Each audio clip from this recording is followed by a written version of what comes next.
Hey, welcome back. This is Demon Gate Spice Road campaign. This is episode 5. Gonna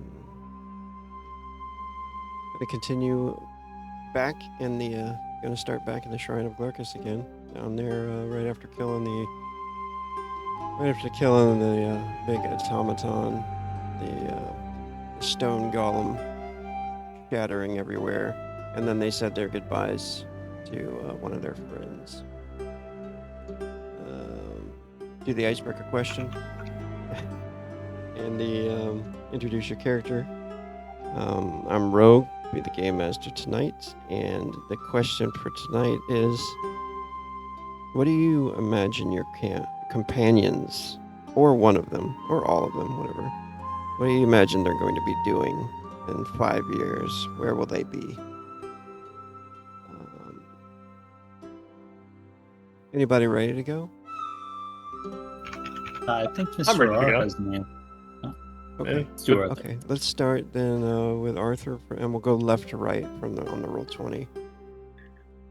Hi, I'm Eric or Drakenburn. I play Arthur, the lovely mercenary who the dice hate him.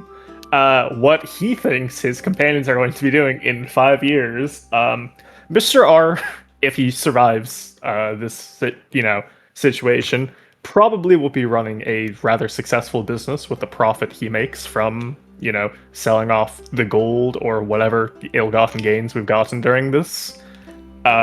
Claudius will probably be with him once still serving as his bodyguard. Zothon, Arthur imagines might begin to be like he's got to be a little bit more subtle, but he might like try to like recreate the Mages Guild. Either that, or he's going to be tried for heresy for using blood magic. No Crag will probably be dead and hanging from the gallows because he was like praising demons in a city somewhere, and the guards decided to do away with the Bugman. And Takeshi will most likely be in hell. Yeah, I think that's more or less. He'll be in hell. I don't know whether he's there willingly or not, but he'll probably be in hell.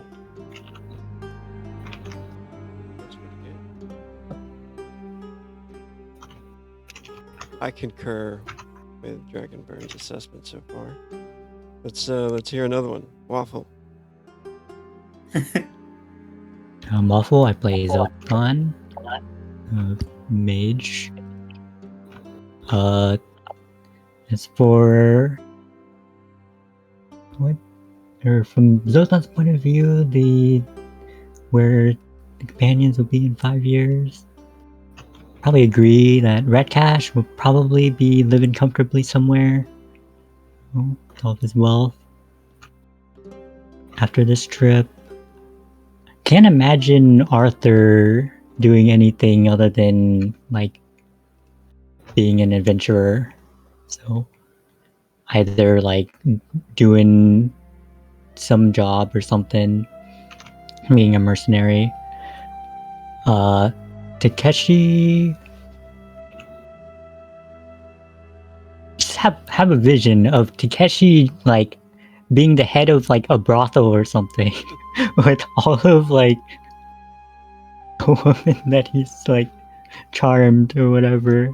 I don't know, or like just making like an ultimate harem or something, just off somewhere,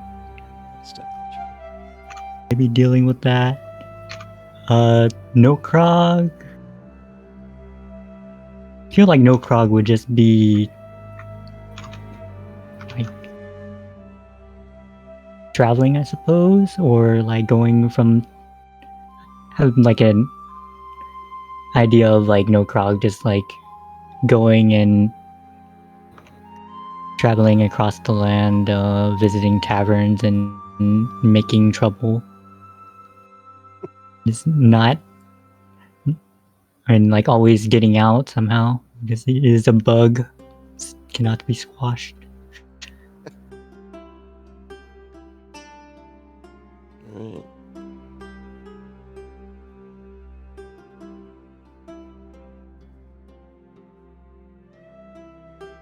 Who's next down there on the roll 20? Do you guys see is Vane Gladi on there? Is the next? Yeah, that's Yeah. it. Well, It looks like he's next. For me, I'm always first. So Yeah, I'm always on the far left. So Can never but tell the yeah. order. I'm Vane. I play Mr. R, also known as Rodir Rachkash. He's a rather cowardly merchant with a very capable bodyguard. He envisions, I think he really sincerely believes that in 5 years' time, everyone here is going to be dead, except maybe him. But he hopes. Damn, that's crazy. Well, he's seen how you guys live your lives. But he hopes they'll all be working for him. And he thinks, of course, that Claudius is going to always remain a associate of his and in good health and good condition. Probably he's planning to give him a very large bonus after they get back to civilization. Did you say that was it your wife or your girlfriend did the artwork on your? Yes, that's right, my girlfriend. Yeah, that's pretty awesome. Yeah, she's a very talented artist. I will have Commissions are open. Yeah. We'll have to do that. Okay. You know, it reminds me of that amulet, like the Secret of Nim or something. Yeah. I don't know if you've I seen don't know that. if that was intentional or not. Yeah. But I think it's very cool.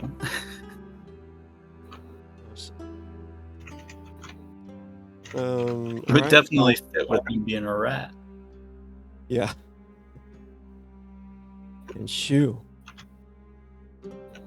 yeah, I'm Shu. I play Nokrog, the blind bugman bard, and Nokrog thinks that no one in this party is gonna survive the next year. We're all gonna leave the mortal coil within the year by my hand.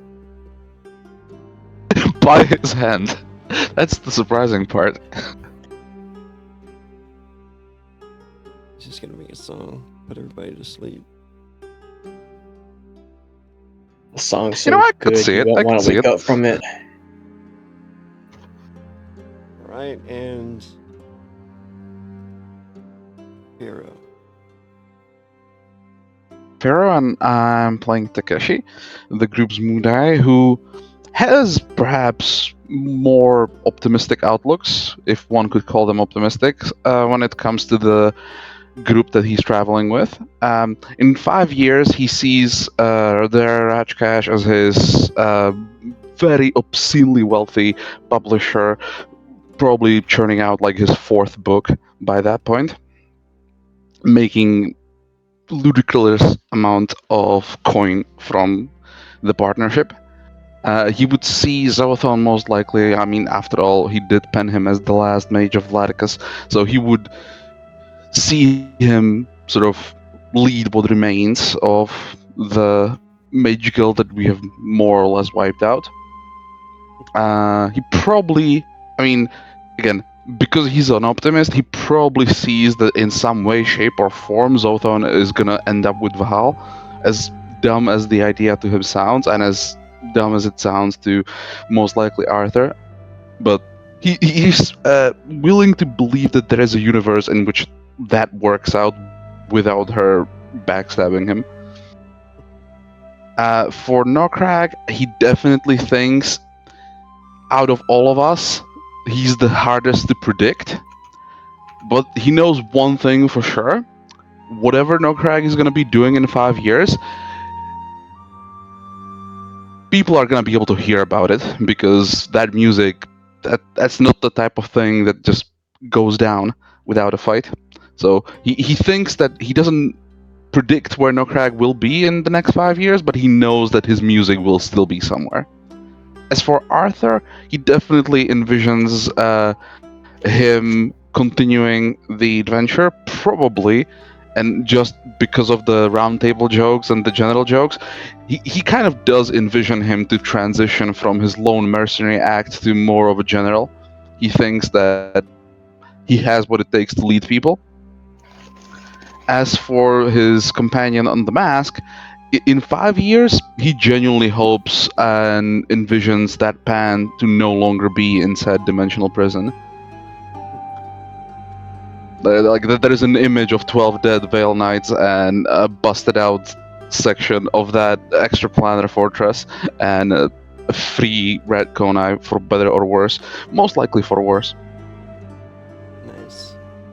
Oh, what did you make on the intelligence check? Oh, sorry. My bad.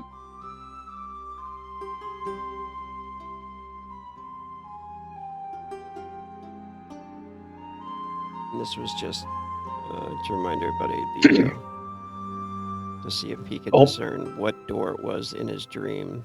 That's a fail. He's picking one of those two and trying to open it. Then he's gonna go for the other because he literally couldn't tell which one is which. All right, let me read this to everybody. The ancient magical guardian has been destroyed. It was a good thing to have everyone there take part in its destruction. Golems were designed to be tough to kill, and often took a long time and resources to build. Only a couple more rooms to explore in the darkness below the Shrine of Lurkus. Then it would be time to journey into the jungle. Food, water, supplies would be important again. No longer a large group of people working together to keep supplies coming in. The group would soon be on their own once more.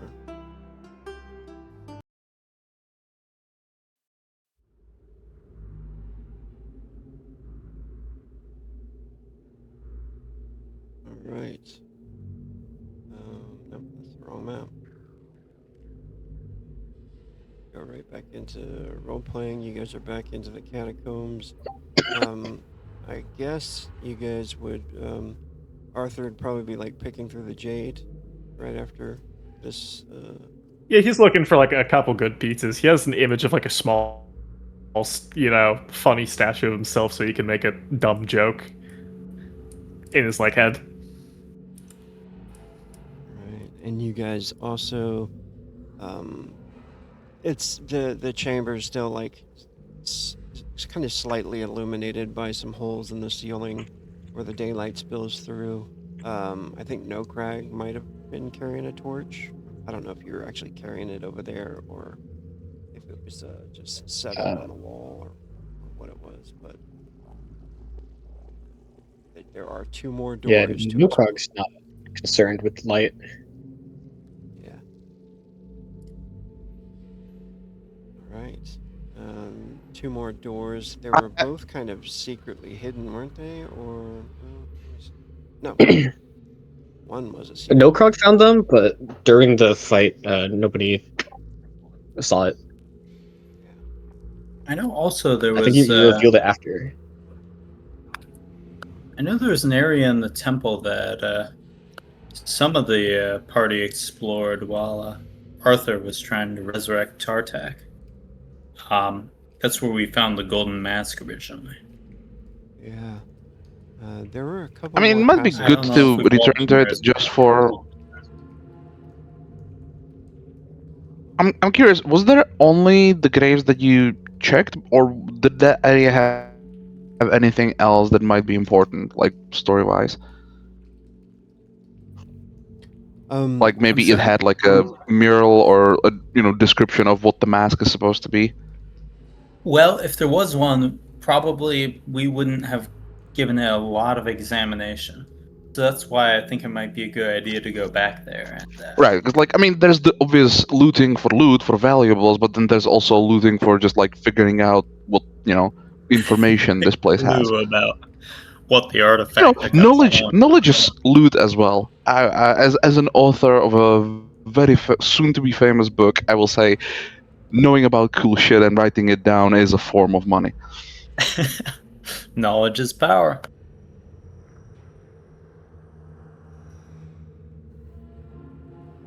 Yeah, and you guys can Go ahead and let me know what you're doing, or do some RP in here while you're exploring. It's up to you. You guys don't have to go into these last two chambers, or you can. I will say, just to save some time, the other chambers that are in the hallway, and before you get to these two doors, were pretty much just catacombs with some kind of drowned sarcophagi, and most of them held ancient trite corpses. So very similar. So there could still be some treasures that you haven't found. You guys can. It's up to you. I want to leave it up to you. You guys can go back and explore it, or I we wonder can if hand wave it. there is a way to like maybe puzzle piece together what this place was, because we have the ancient Triton corpses, which were probably the original place before the orcs moved in. Then we have the orc shit and the runes, and then clearly there was this eldritch thing, and I believe we deduced that it was an elven knight that was praying before it. Yeah. Yes. An undead one. Yeah. I mean, we could always send Caroline to study these ruins while we're away. Yeah, Sounds like a she'd probably research make project. She'd make a lot more progress than us, because I don't think any of our characters have a good understanding of history. Yeah. Or linguistics, for that matter. If I get an ability upgrade while I'm on the road, I'll probably spend it to upgrade my assistant. That's fair. When we come back, she can tell us shit about what was going on while we were away. Besides that, I mean, maybe we leave the. I don't know. Are we like desperate for treasure that we need to open the doors? Well, Well, we're not because he opening the is now doors, currently is- dead set to open the doors just because he doesn't know which one of them he saw in his vision, and it's driving him insane. All right. Now here's the next question: how are we going to open them?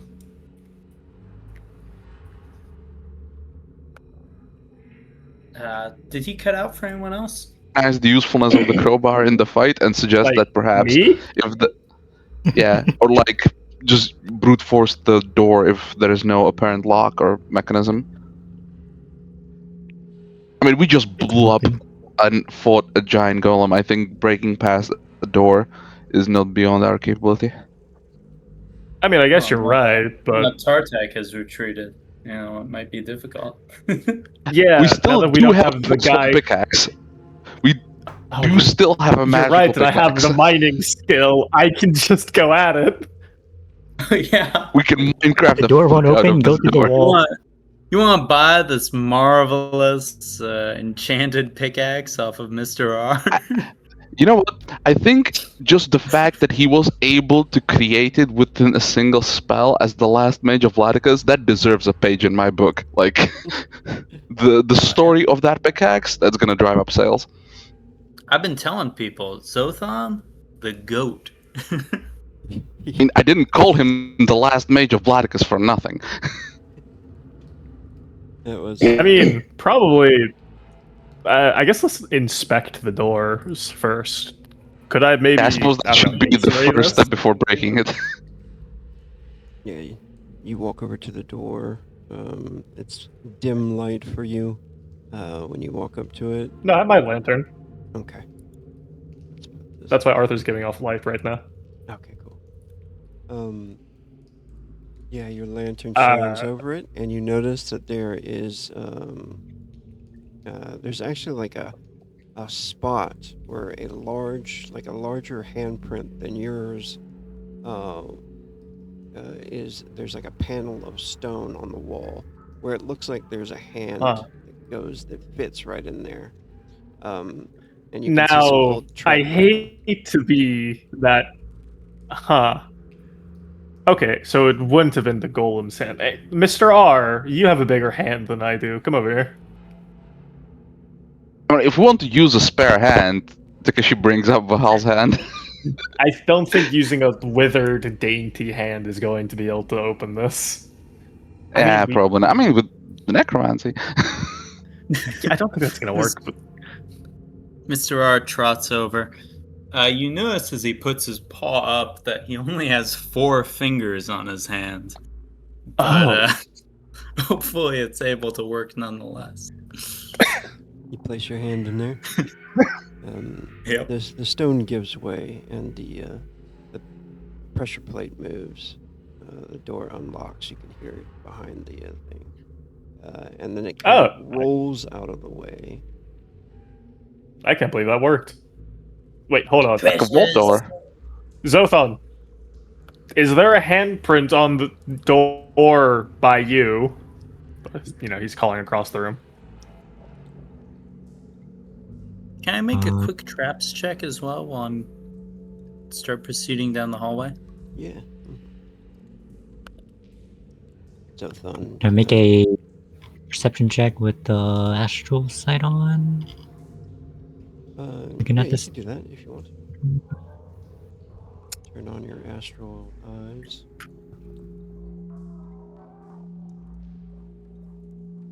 Mr. R, you look down the staircase and you don't see any traps. Some old air, like this. When the door opened, it let air in. You know what I mean? And there's like a foul stench down in there, but you don't see any traps. Zothon. Wait up here, Claudius. It's fine. Now, where did I hear that before? He starts going down the stairs. That's with the plus D20. I'm not sure if it applies here or not. From astral sight. You do notice that there is a pressure plate. This one is hidden though, and it's hidden on this column.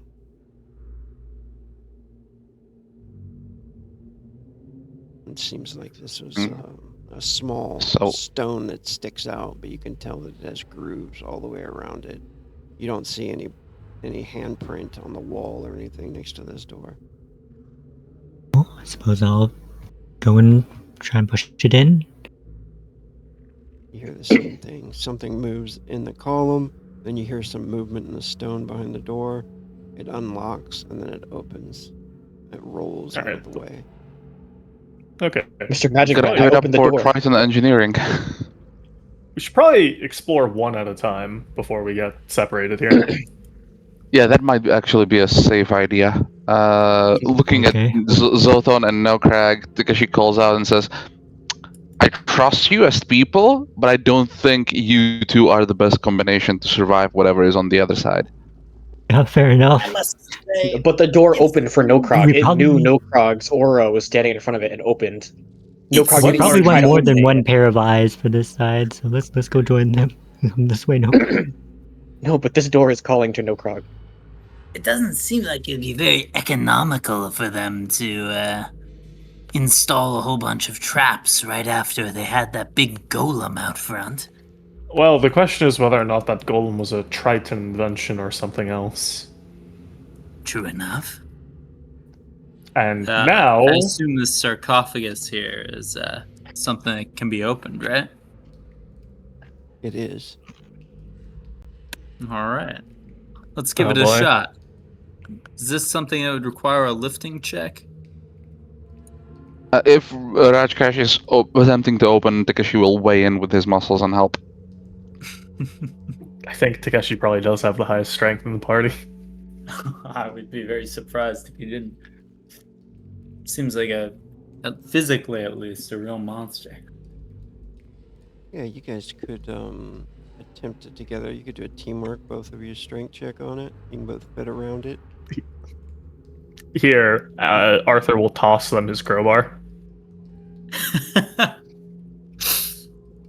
Very good. We've already seen that it can pry out gemstones out of golems. Might as well use it when we have it. Yeah, it's perfect for this type of tool, so it'll add a d20 to it. Never underestimate the power of the crowbar. That's not even in the book, but it's such a cool mechanic. Look at that with the crowbar routine added there. See, look at that. All because of the crowbar. Yeah, the crowbar doesn't fucking play around. Since Mr. R. Takeshi, Mr. R. I just did it straight. Breaking it down. Holy. He didn't even need the crowbar. Lou just line right past you guys. Takeshi's gets the When there's crowbar. money on the line. Takeshi gets the crowbar underneath it and starts to pry it open. You can hear like this psh, this hissing sound, and then Mr. R lifts it pretty heftily. The sarcophagus, the top, the lid goes flying off and shatters on the wall. Oh, jeez. I think Carolyn is going to be very angry about that. Probably add some important information on there. It looks like this Here dude lies. Oh well. must have been somebody of significance, maybe. Oh, It's hard to tell, because you guys don't know much about the Tritons or whatever, but there's another headdress, there's jewelry, and they're laying on some sort of like death Yeah. shroud. So not a poor person corpse, rich person go, my corpse. corrupt merchant. Take the valuables. Yeah, so there's some. Could I make an appraisal check to try and figure out what here might be worth the most? Mhm. Very good. And Arthur, you notice that there's another door, and you're like wading through water at this point. Jeez. Might have to actually use some key here in a second. Mr. But, R's rolling good. He's going to, he's going to open the door. He's going to see what's on the other side. I mean, to be fair, Mr. R did say that we are out here with the promise of great riches, and he is delivering. Oh, another coffin. Or sarcophagus. Who could have foreseen this? Almost as if this place was used for fucking burying the dead. That's crazy. Mr. Hey, Max, it's crazy what people there's put a in temples and vampire shrines. behind the other door, and we let it out, and no one's guarding the door anymore. It'll be fine. That's true. Takeshi, bring my crowbar over here. Listen, if that is a vampire, that means my necklace is getting 2 more teeth, so I support that message. We're gonna And enter yes, the Takeshi door will move that's over. behind us. It's gonna lock us in. That'd be crazy. I'm That gonna would say be crazy. Mr. R, 29 gold worth of jewelry, and That's it. also an amulet with like some kind of crystal on it. Ooh. Could be magical even. Zothan, Let's would get you this take bad a boy look open, at but try not to shatter the top. And identify the amulet if it has magical stuff. Yeah, target 8. Property. I have no idea. Can you number of the beast on a strength check? Nah, man. I got this. Oh damn, nice. Only I know how to use the crowbar to its maximum efficiency.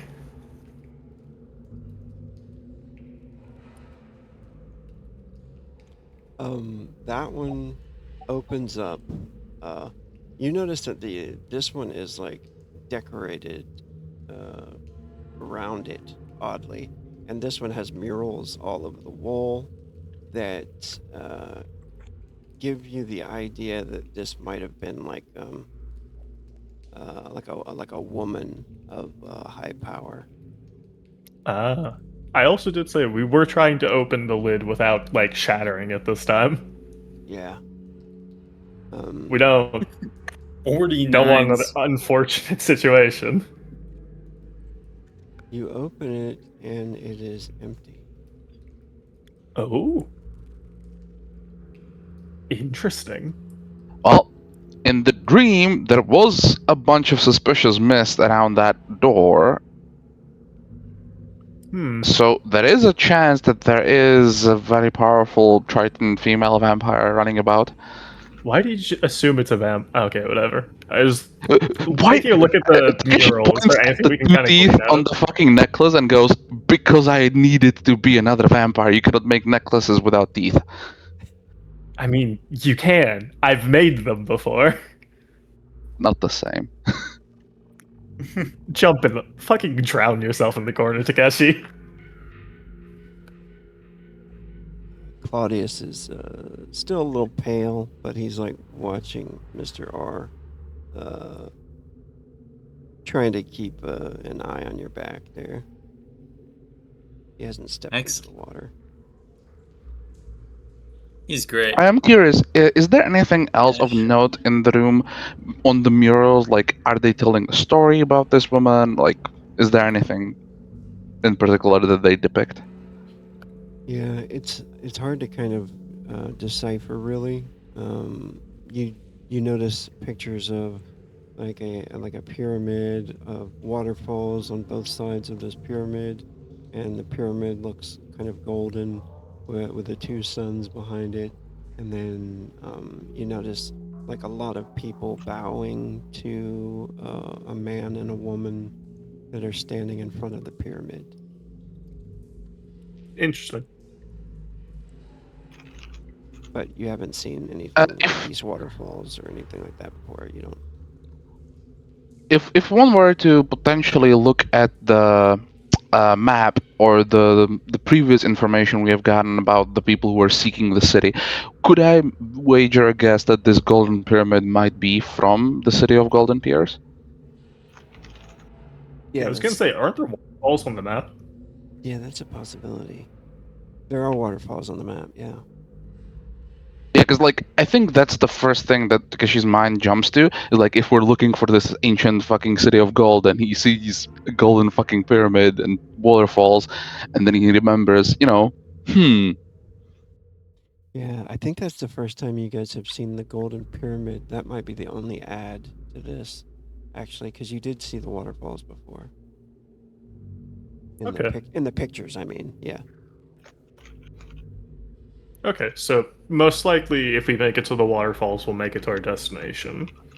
Is the most we can glean from this. Yeah. Yeah, I mean at the very least it confirms what we have already suspected, so good information. Arthur can just do a once over around the room just to make sure that they don't miss anything or there's no secret door like last time. Yeah, I think Takeshi would throw in the astral perception just on the off chance that there is anything magic-y. You do notice that it looks like this chamber has been raided. There were stones embedded in the walls, like in another chamber. Remember that chamber you guys swam into? Yeah, and Rat Cash, we saw him literally ripping the jewels out of the wall. Yeah, it looks like somebody did that same shit here. Interesting, but the other sarcophagus. People are.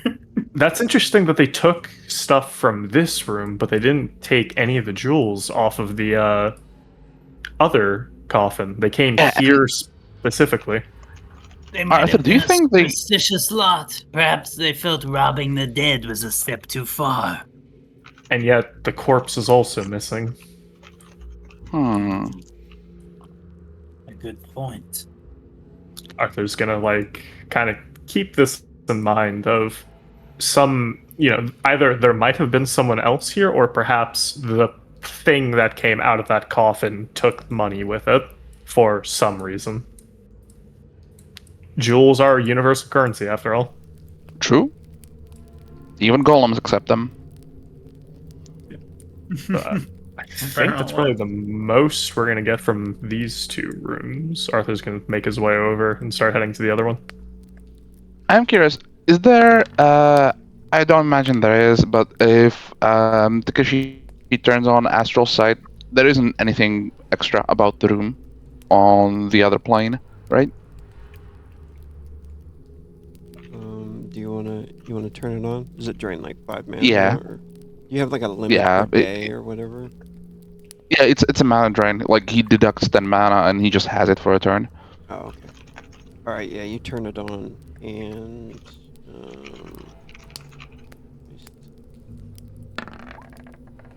no, you don't notice anything different about the chamber in here.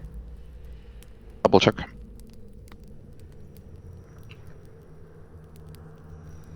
Alright, Alright, you guys are moving on to the next one.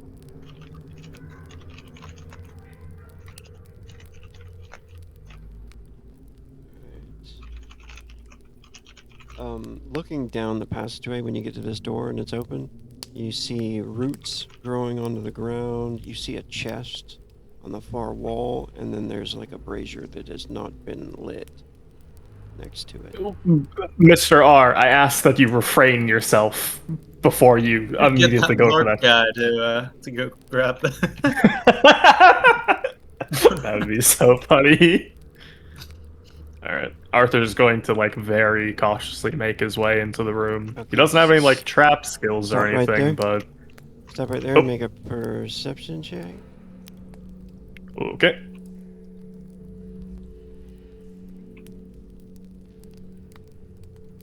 Five.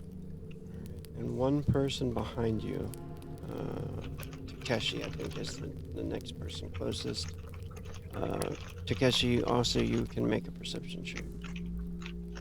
He does actually have the trap skill. It's not going to increase things too much farther, but let's see.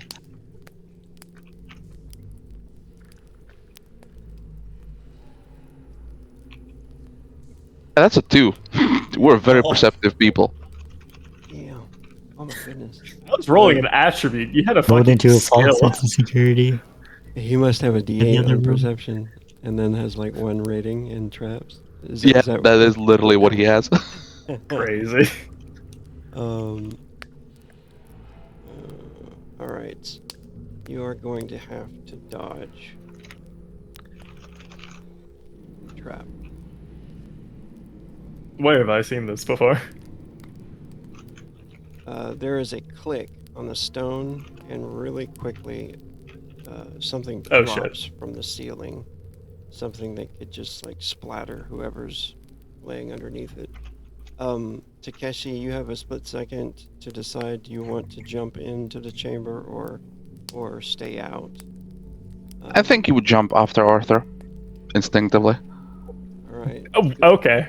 Go ahead and This both man of would you- follow me to hell and back. He would, I guess. Go ahead and make a I would say- defense. Yeah. Would this be an applicable situation to use combat roll? The target number is 20 on the dodge, so... Uh-oh. Would this be a moment to use Yeah, this? yeah, you could definitely use that to help. To try to get out of the Okay. way. I'll do that, and since this is also a what is it? This is still a defense roll. I'm gonna use my. Could I use my trait here to get an edge on the die? Yeah. Mm-hmm. Okay, cool. I will do that as well. All right, dodge plus d6 explosive. Nice. We're not cooked, chat. Takeshi, on the other hand, is gonna get fucking squished. Oh wait, that's a minus 17. Oops. I meant to do -1. Alright, do you have anything to help you, Takesh? I mean, the only thing he has is a battle roll, but I'm not sure if this would be applicable in this situation. Just in case I rolled a nat 20. But I did the. What does battle roll give you? That's just the athletics, and you're trying to beat the number of the attack. Oh, okay. I mean, you can attempt it if Yeah, this is battle roll. Try and do the athletics check or the acrobatics check, and It's just acrobatics. yeah. is that in place of your D20? Yeah. Yeah, it's up to you if you want to try it. Yeah, I'll give it a bash. Feels like a worthwhile attempt.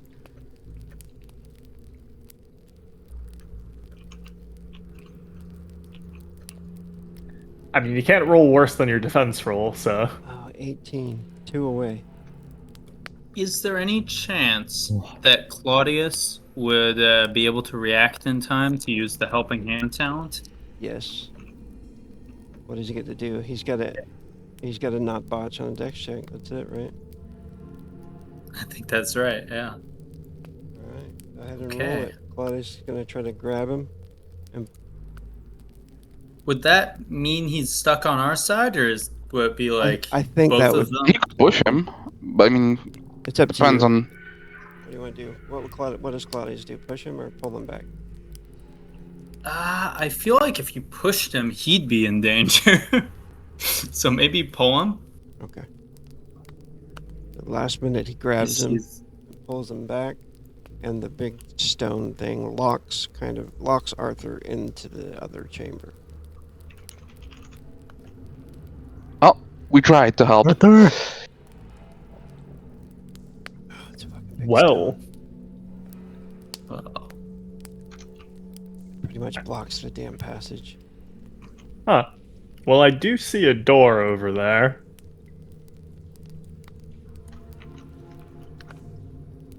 Make a perception check.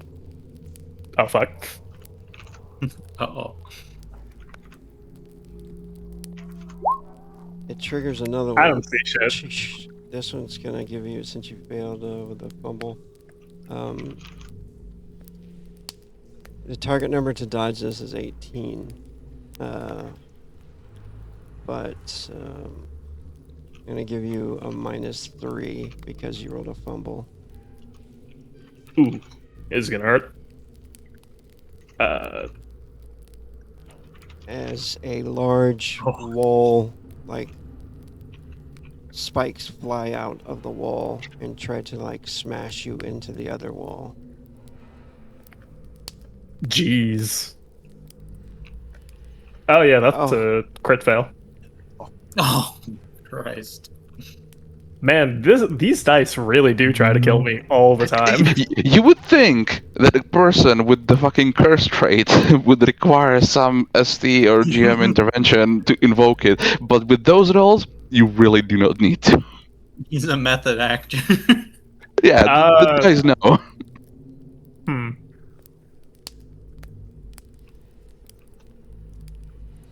I kind of think I just have to take this, unfortunately. And this is gonna hurt. I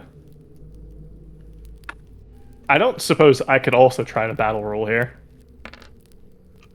You haven't used it yet, right?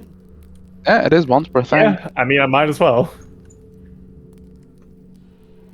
Yeah, I mean, if you haven't used it during this room, No, I used combat roll, okay, which is different. yeah, you can try to activate this. Oh boy, let's see. Does this work? 18 -3. Oh. 19 on the roll.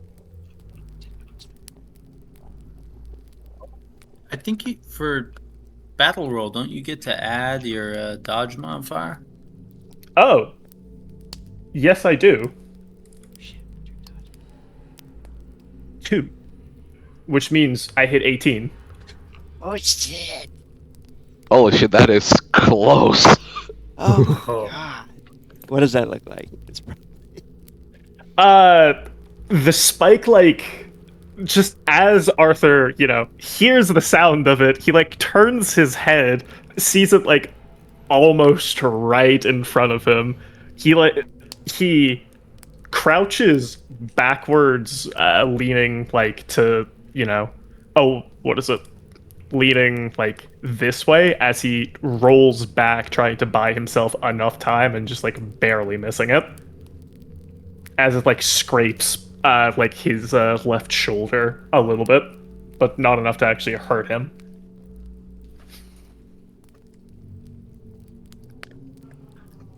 Oh, fuck!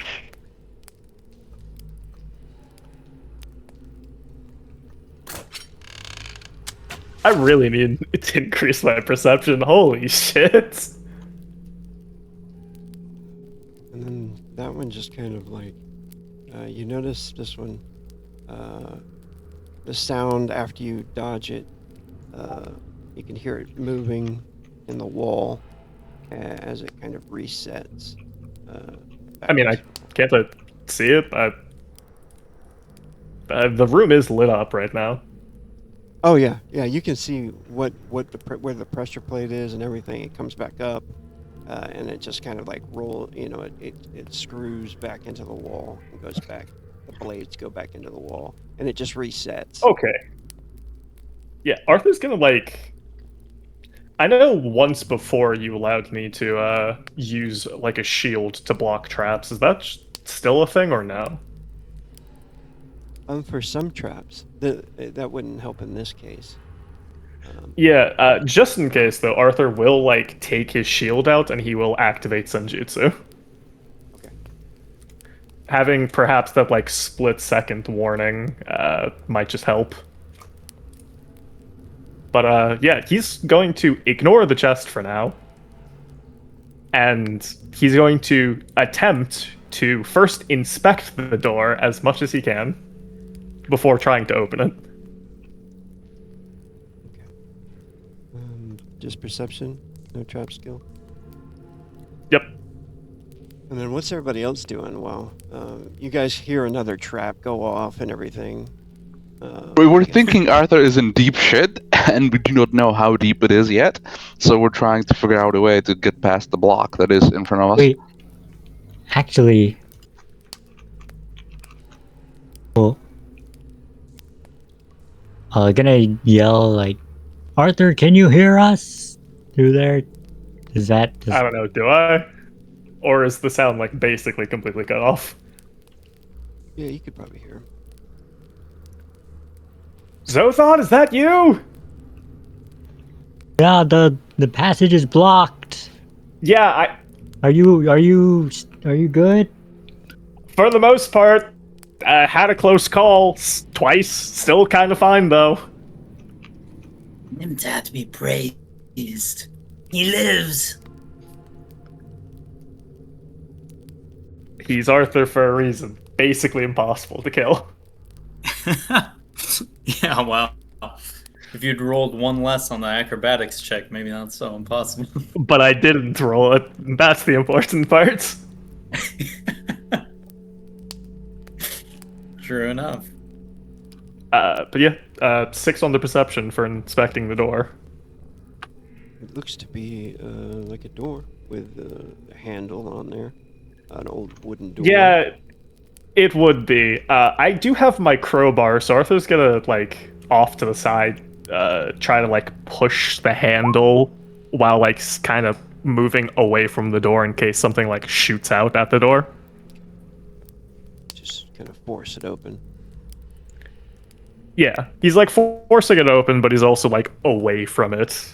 He's, like, anticipating something happening right now. He's like, he's locked in. The door pops open, or you can hear like the lock break on it. It's pretty old too, and it's made of wood, so and it kind of swings open to illuminate another chamber with a sarcophagus in it. This one has some strange items on a table next to the sarcophagus. You notice some weird, like, dried blood that doesn't look to be as ancient as you would think. Okay. Yeah. He's, like, going along the sides of the wall here. He's trying to hopefully not step on anything.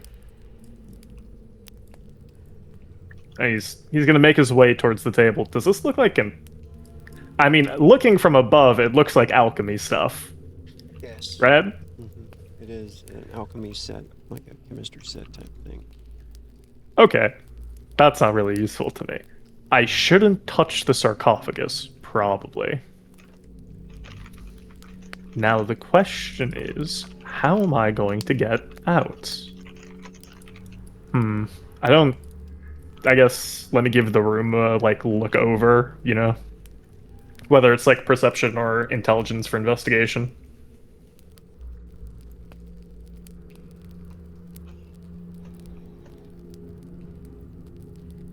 Yeah.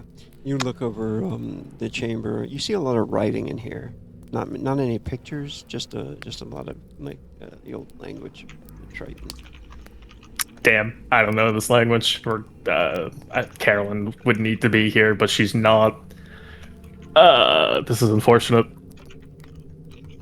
If that's it, if I can't see anything else in this room, I don't want to interact with the sarcophagus just yet. That thing is absolutely trapped. So it's gonna like make his way back. Carefully stepping like around the chest, he's going to make his way to the brazier and use his lantern to light it. When you light the door, or light the brazier, you guys are out there casting spells? Yeah, we were trying to I'm going move to do the both push and Yeah. telekinesis on the rock to see if we can budget. Takeshi and Wretch Cash with telekinesis added to their efforts. You guys See if they can move it. Yeah, you guys like start struggling with it. Zozan, you cast the spell. That's not oh, okay, big one. And then Arthur, you light the brazier. This thing catches fire and illuminates the whole chamber. And you notice when it does that the whole brazier like sinks down about a few inches, Ah, fuck. and then you can hear like something behind the wall start moving, and then the stone slab, like the chain, tightens and it starts to reel the stone back up into the ceiling. Oh. Now But that it is looks- a clever trap system. But it looks just like Zothan is really pulling off an awesome telekinesis spell. And I mean, I didn't know he was casting that. Arthur's like, oh, okay, so We did lighting it. the bridge. That on their side, they're like, oh my god, guys, we did it. Arthur's like, oh, okay, so it was like the mechanism was probably like if you went for the chest immediately, you would die, but if you like lit the brazier first, maybe it disarmed some of the traps, or it could be a double thing. Excellent work, gentlemen. Ah, All is work out. possible when we work together. It's Hey, actually guys, lighter than it looked. I unlocked the thing by lighting the brazier over here. Remarkable. Wait a second, I thought it was You'll be fine, Zoltan's guys. magic. Hey, You'll find us stop bitches. moving now. There is at least one more trap in this room. Let's see. Do I have anything? I was gonna like grab. He's gonna grab like one of those Mertaculum bars. And he's gonna like kind of not actually. No, he won't grab the Mertaculum bars. He'll like look around for like a stone or something heavy and toss it at the pressure plate. yeah, there's some stones. There's like slabs of stones. Like there's broken roots and stuff like that too. Yeah, just something heavy enough, and he'll like toss at the pressure plate to show like where it is. Does it activate the trap? Gotcha. So I suppose we can just retrace whatever path you took. Just guide us through. Yeah, about that. I walked through that trap. Oh, Yeah. That one Okay. does Yeah, that. leave that. If I wasn't me, I would be dead. So is it accurate to say that if you're at the very edge of the room over here, it won't hit you? No, it goes all the way to the wall. Oh shit. Okay. Does it look like there are holes in the wall? Like it goes and then it resets again. Okay, I mean, while it's resetting, if you guys are gonna cross, I would cross and avoid that pressure plate. yeah, let's just use the resetting time and not take our chances. No Krog doesn't like traps. No Krog will watch the outside. On I, second thought, Mr. R is gonna leave it to these two strapping lads to go over there. I don't know how to disarm traps. I guess the fucking like whatever Arthur used to like activate the pressure plate's been fucking annihilated by the trap, huh? Yeah. Yeah. Okay. Well. I have once read a book on it, and that's about as much as I can tell you about traps. Yeah, I mean, someone would need to disarm that if anyone were to come. If we want people to be able to come in here safely, Arthur's gonna like kind of walk over to the chest, and he's gonna kick it over. You tried to. It's pretty heavy. It looks like it might even be like built into the stone. And built into this, he's gonna like get down. Is the chest like on legs, or is it like full solid, like connected to the ground, basically? You do see it like a crack in it. You could put the crowbar in there. But yeah, it looks like it's like almost embedded into the stone a bit. We use the power of the magic crowbar. Come, Takeshi, with me, my friends. And he sticks the crowbar in, and he's gonna fucking try to shove it. Sure enough. You open it up. There is another chest inside of the stone-covered chest. Holy shit. Chest inception. Didn't see that one coming. And it looks like this. Up there. Did that delete? Oh yeah, it did. That's unfortunate. I got it back though. With the magic of Control Z. Now, obviously, my first question is like, is it, a large chest, or is it like a small chest that you could pick up with your like hand or something? Or telekinesis, even. Yeah, it's a larger chest. Okay.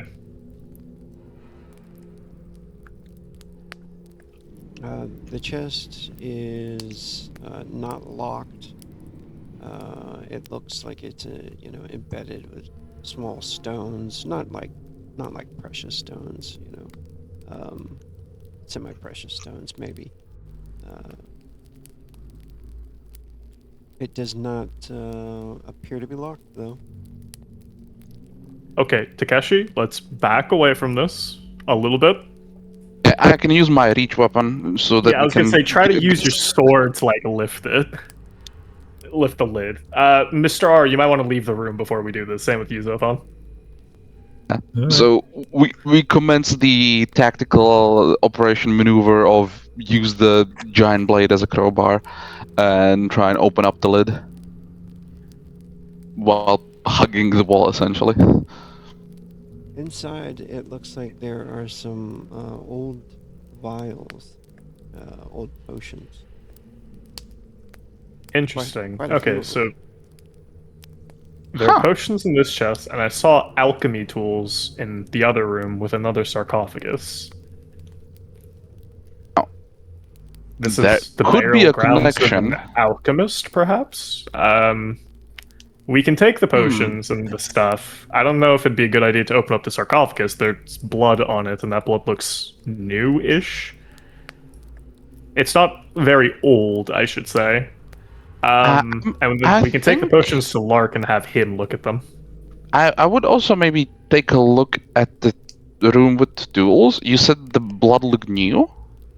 When I say new, it's like, it doesn't look like it's from the same time period as this place. Right? Yeah, that's correct. 8 random potions Yeah. and 8 random rolled ingredients you guys can do at your leisure. Oh, we'll do that later. Do be careful, Takeshi. I don't know if there's any traps in that other room. I will try That is and so funny. I will try and check the sarcophagus with the astral sight, because I did that in the other room as well, and there is a chance that there might be a creature inside of that sarcophagus, so... I need to go for like 5 minutes, I'll be back. Totally waiting for him to leave so I could pull this. So, Takeshi is very much looking at the blood on the sarcophagus, using up the astral sight again, and trying to see if there is anything magical about either a creature that he suspects might be inside, or the sarcophagus itself. Okay, go ahead and do perception or traps if you want to, or what would you like to use? And the astral side, would the D20 apply here or not? Oh yeah, go ahead and do that.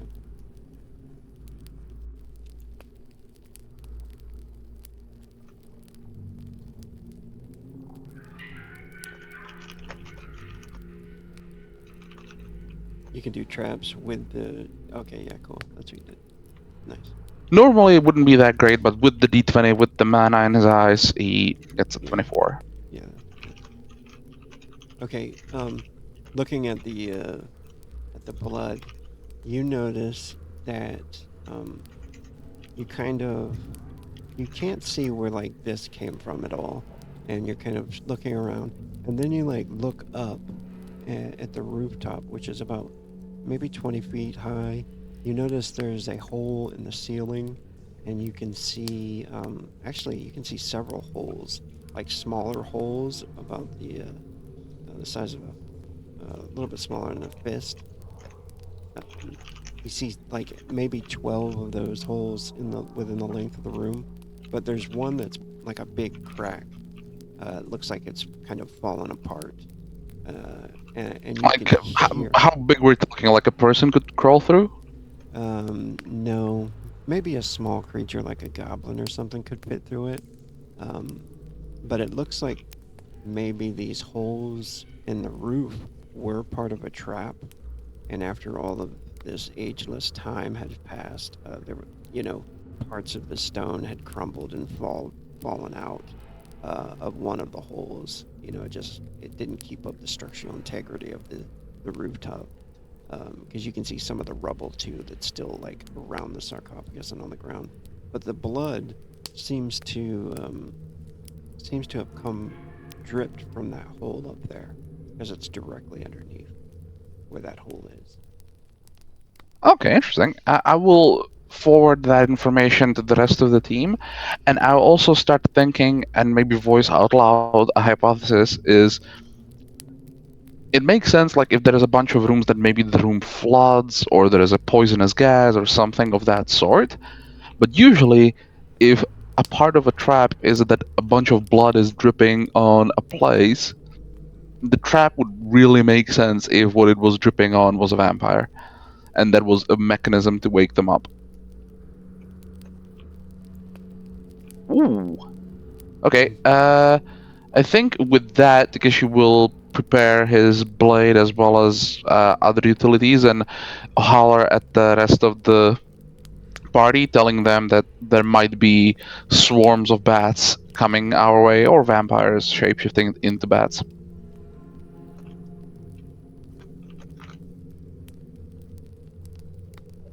So should we like Say what now? clear out or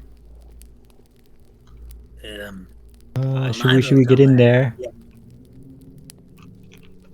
Well, I mean, at the moment, I think you have good view, and Close the door. Re-trigger Alright, the trap. What I miss? We're sealing you in. There's a vampire. Well, so we begin to hear the sounds of bats. What? Yeah, bats This is coming a- from that hole.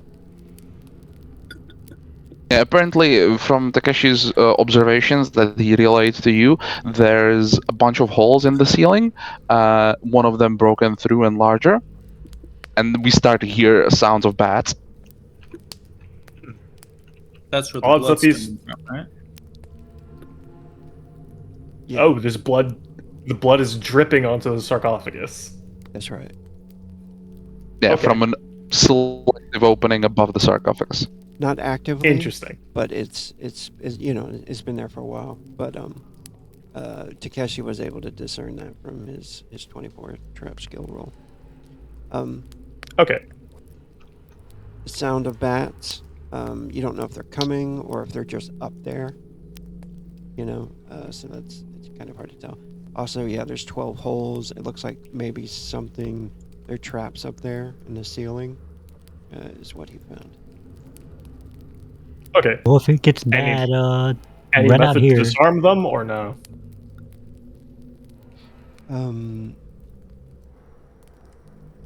Yeah, you know what? That's a high enough roll. You're pretty sure that opening the sarcophagus is gonna set this trap off. Um, so if you want to try to disarm it, uh, it Is seems it like a like pressure thing, or yeah, it seems like that it would be connected to the sarcophagus. And if you want to hang out in here, or do you want to hang out and look for the way to disarm it, or do you want to move out of this chamber because of the bat? I suppose I would ask, when it comes to the holes, is it like something could be poured through them, or something could crawl through them, or do they look like they could be like hidden mechanisms of crossbows or shit? Like, would Takeshi think that something's gonna shoot out of the ceiling, or that somebody is, or some creatures are going to come through? Because so far he's thinking it's probably just some vamped up bats. Yeah, any of those things actually. You think something could possibly fall out of there, or it is kind of the holes are big enough for like smaller bats to fly through them, or there could be crossbow bolts that shoot out. You're not exactly sure of what that is. Right, but I know that the sarcophagus is the trigger. Yeah. Do you want to investigate the sarcophagus more to find out exactly what the trigger is, or do you want to move out of the room because you think bats are coming?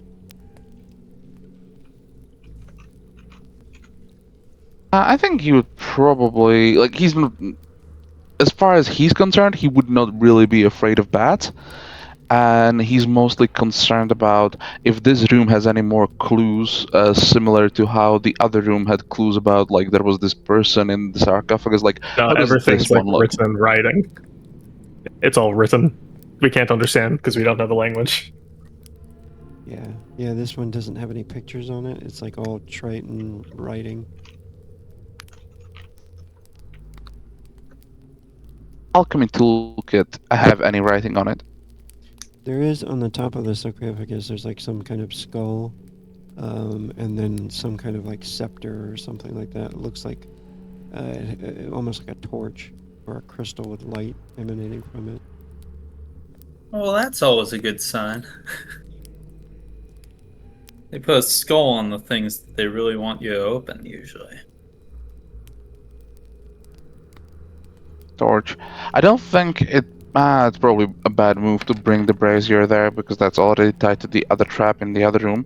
I'm just thinking, similarly to how the other traps were disarmed, there's probably a way to disarm this sarcophagus one, and likely has to do with something specific in this room. Like either something we can touch, something we can activate, something we can place somewhere. You said that there was like a hole for a gem or something in the skull? No. I misheard that then. How long does your astral sight last? He just has it for a turn, but like he will keep it active for the next 10 mana if he was actively examining the thing. Okay.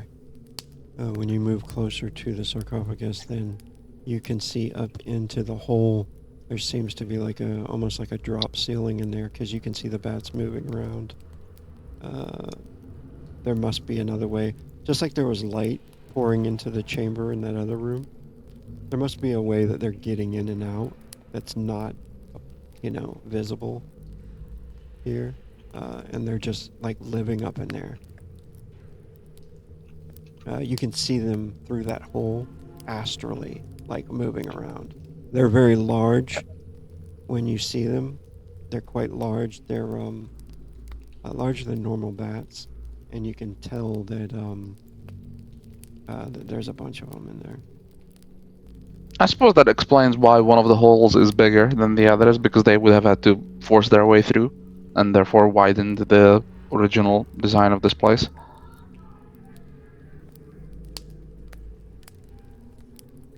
So, are we doing anything with the sarcophagus?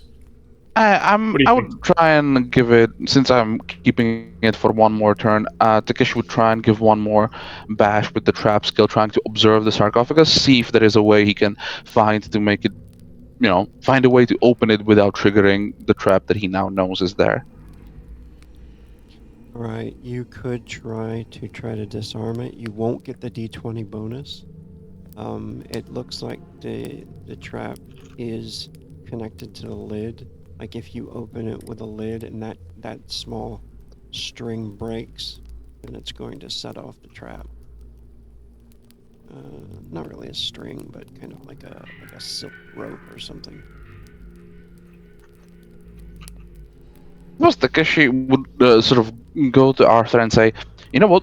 We could just move the lid from as far away as possible and then run out of the room and trigger the trap. That's probably our safest bet right now. I don't think I have the dexterity necessary to make sure that I can find where the string is and remove it before opening the lid. That feels like asking to trigger it. So I vote we trigger it from a safe distance. We retreat."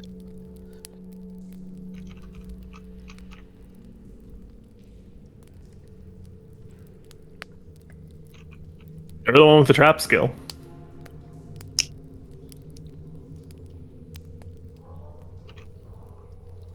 Like what Takeshi would be thinking of is trying to take his blade, nudge the lid, and then actively plan to sort of back out of the room. Because he can do that from where he's currently at.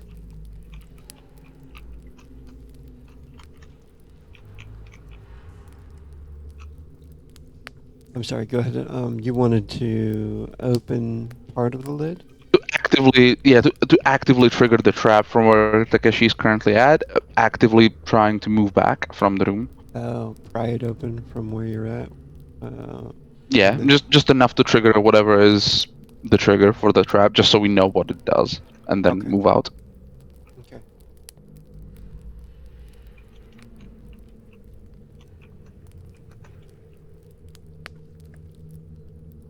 All right, you're gonna trigger it. Back. Arthur moved out of the room. Yeah, I mean, if he's like actively messing with the traps, I've already had my close encounter today. Makes Twice. sense. In fact, I think because he knows that there is a trap about to pop off, he would also trigger Senjutsu because he has the time to do it. Yeah, that's good. Okay, right when you start to lift it, the trigger is like on the other side here, where the silk string is. So you pry this open, and it doesn't set it off yet. It's connected over here. So once you pry it open, you like lift it open, you hear the air rush in. It hasn't set it off yet. What do you want to do? Oh, but there's like enough time to is there enough space to like look inside the coffin though? Yeah, you could probably lift this edge up and it won't set it off. If you take it all Okay. the way off, In that case, it'll... yeah, if you take it all the way off, then okay. So if we now can get a peek or safely get a peek inside, he would call Arthur over and maybe shine a lantern into it and see what we can see. Yeah. Yeah, in maybe there. we can like we're gonna shimmy it very carefully so it doesn't set off the trap. Okay. Inside there, you can see another Triton corpse. This one is definitely like some kind of mage or something, dressed in long garb, beads everywhere, and there's a book next to him, and then there's a scepter next to him. It's kind of rotted away. What must are the be holding odds on that to. the inside is also trapped? Also, I'm guessing that since Takeshi has the astral sight, those things, the scepter is probably glowing. Yeah, both of the book and the scepter are glowing. Wait, I got this. Zothal, come here. Now we actually need that telekinesis to lift those things out. Yes, come Yeah. across the trapped floor. Oh, he'll avoid any of the pressure plates that he saw. Like, Oh, you didn't Point say it it in out. time. No, I'm just kidding. Go ahead. ah, Imagine. That's how Zothal dies. That would be pretty good. so what am I trying to look at here? There's a scepter and there's a book inside the coffin. We can't move the coffin lid more than we already have. You need to use telekinesis and like bring it out. Okay. Going to do that. Try and lift them. Cool. Go ahead and cast. Fake. Oh. Fake. Oh. Fake me. Still totally good. Oh, wait. Though. That was What the do you- wrong spell, but it's the same. Okay, yeah, that's fine. Yeah, do you same wanna- attack roll. Do you want to grab the book or the scepter first? The book first. Okay, cool. Yeah, you grab it, lift it out. It starts floating. You bring it towards you. Bring it over to me. Right when it passes out of the sarcophagi, you guys notice the sound of the bats gets louder, and everybody go ahead and roll a niche. Oh damn! As they start to like pour out of that hole. Do they want the book or something? I wonder why. Is All right, this I mean, bat noise like aggressive enough that Mr. R Oh, and Claudius would roll? don't worry. initiative? Arthur's war What? cry will be loud enough. Oh, very good.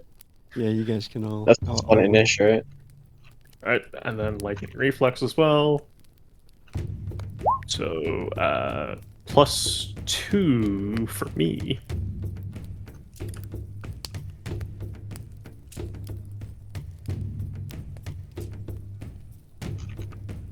Man, I haven't rolled above a 10 in a while. This is so sad.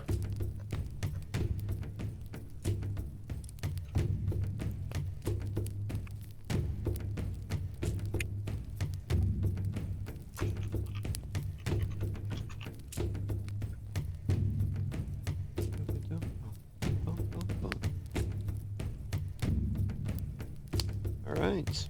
Everybody good? Yeah.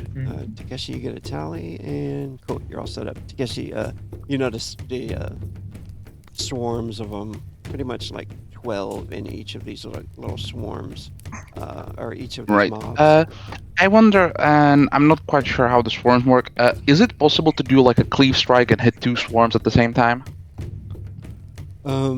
Yeah, you'll Or still does hit. that not? You'll still hit like 2 of them. Yeah, but yeah, you can do that. Because like, he's just looking at those 2 swarms right next together, and he's thinking acrobatic, cheese strike heavy, just trying to slash through both of those swarms, just trying to do a big swath. Yeah, you can totally do that. Like it won't. Yeah, you can do that.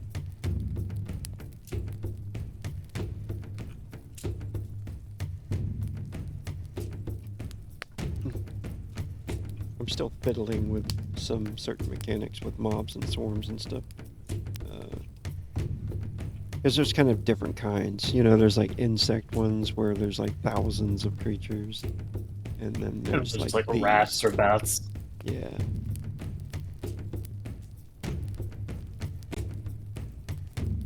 The insects usually have. Then there's a crowd of guards. Right, yeah.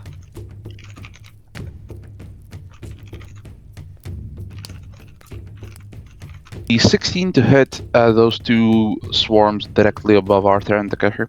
Cool. That's a hit. It's on both of them. They're banal, so they only have a target number. The banal trait. There's mindless and there's banal, and then those are both just target numbers. His acrobatic attack 4 times 1, and he has the fun time talent, so this is the baseline of 3. And I'm thinking, fuck it, he'll throw a power attack on this one, he doesn't have a reason not to.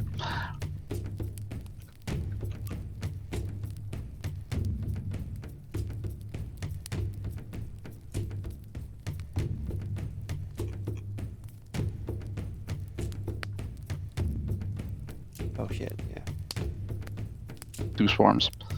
However much that does, or however that divides up. Yeah, you kill a few. All right. Anything else from Takeshi? You slice like a few of them in half. You know.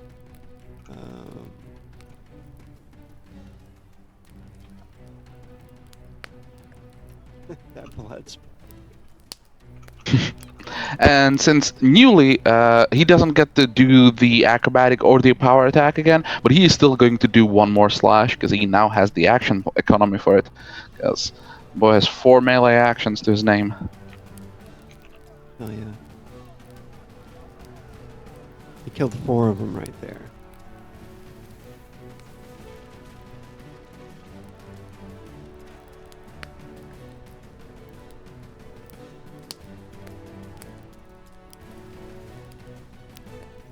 That's it. That's another cleave, right? Yep. Attack no longer using the acrobatic attack because those were one-offs, so this is just the ×3.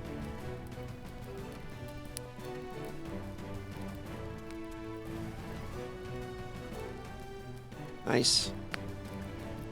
Meaty strikes. So yeah, Takeshi just slices twice, just trying to get as much of them as he can, and then he backs off behind, I guess, behind Arthur. You bastard!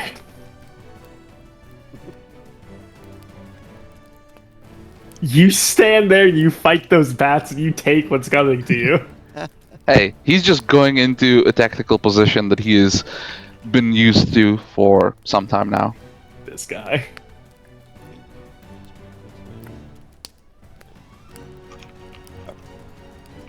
Alright, their turn.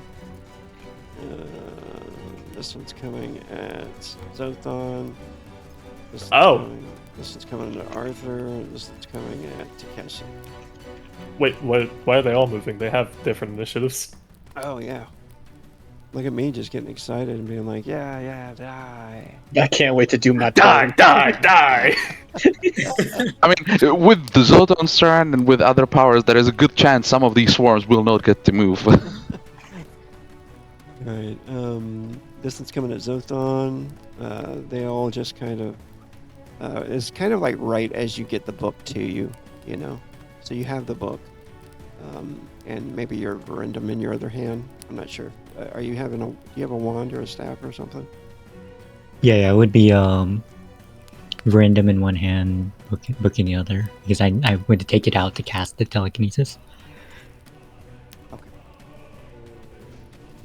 I think they already have their modifiers added on there. I'll use their tally and add that. It's a swarm attack.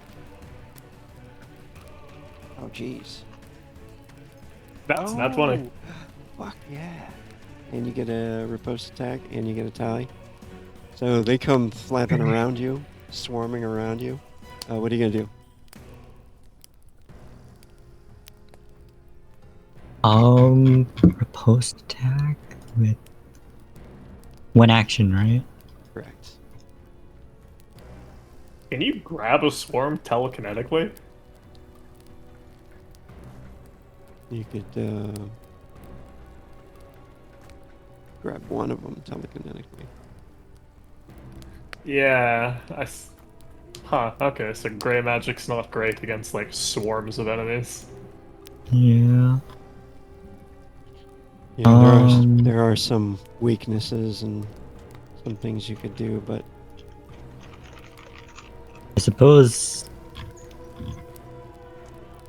in terms of one action attacks, it's just Unite and Down. okay. A classic. Maybe light him on fire.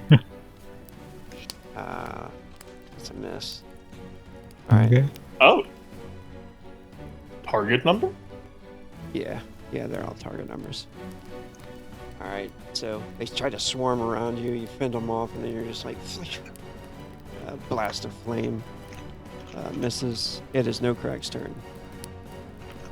No Krog is going to give everybody, hopefully, a +3 to hit.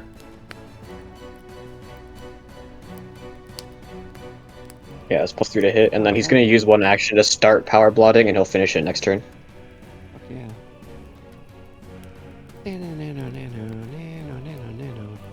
It's I can do that, right? Like, do half the spell and then Yeah, that's cool. finish it. Okay, yeah. That's my turn. Right. Claudius looks to. Oh, go ahead. You can use it. Oh, well, what were you gonna say? I was just going to control him for you, but please go ahead. I was going to say he looks to you and he's like that he was going to run in there and help him. Sure. If he knows how to avoid the pressure plate, I think he does that. If he doesn't, I think he hangs back and protects his boss. Yeah, it's up to you. Did he see the pressure plate stuff? I'm pretty sure he was right there, wasn't he? Yeah, he was present. Okay. Yeah, it's up Okay. to you. He's gonna try and avoid it and head on in there then. And I think he'd go after the swarm attacking Zothon with his scimitar. Okay. And I actually just bought martial arts on him. So Oh, sick.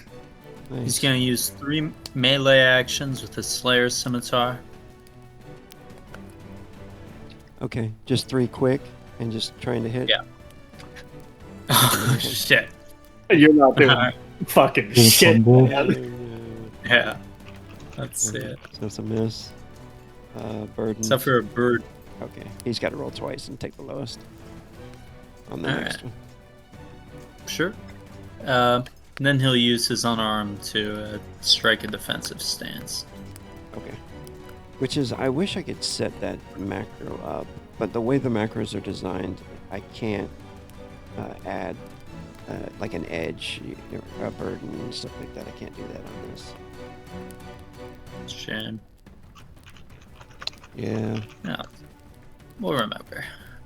That'll be the end of his turn. Okay. Go ahead. He gets one more attack though. Oh, that was all 3 of his melee actions. Oh. Okay. Although I guess, in theory, maybe they could roll 1 to defend or something against it. No, they're just a target number. In this Oh, case, that's right. in this case, there is a roll on the fumble table that allows them to attack back. You know what I mean? That's the only way banal or mindless creatures can attack back, like a riposte. Mhm. Interesting. Sure. Makes Alright. sense. It's Arthur. All right, Arthur's got his 2 swords drawn. I think they were right here, weren't they? Is that where they were? Yeah, I think they weren't touching Arthur, but that's not gonna stop him from moving to them. Yeah. He's going for it. He's got his 2 swords drawn. He's gonna be making heavy attacks at both swarms. Yep, first one. Modifier is d6 from Senjutsu, plus 3 from No Crack, plus 1 from Lightning Reflex, plus 1 because this is the first attack on the first turn. Or, no, this is just the first turn, and War Cry is activated. Yep. Actions 2. I'm just gonna tell you guys. Target 15. Yep, got him. Got them both. That was a 2 that I rolled. That was a cleave at both of them, right? Yep. Okay. Plus 2 from Senjutsu. At least 2 of them. Damage. This is not with his what is it? This isn't with the No Namba Pick of Doom. This is his offhanding his Dragon Rapier for fire damage. I don't know if that might do more damage to bats or not. I just kind of assumed maybe. I'm I mean, hoping there is- right, there is a- basically. There is a fair point to be mentioned. Takeshi's weapons all do fire damage, so if that made a difference, then he would have got them all up with fire. I mean, he Yeah. was cutting them up with fire. No fire weakness or anything. Oh well, we tried. Damage. No modifier. Multiplier is just 2. Do they need to make a body save? Oh wait, no, because he doesn't have his No Namba Pick of Doom Oh. equipped. He has the Dragon Rapier. I was hoping that there could be a little bit of fire damage. There was not. No modifier. Multipliers. Is it 3 or is it 4? Probably 3. Wait, you did a heavy attack? Yeah, 3.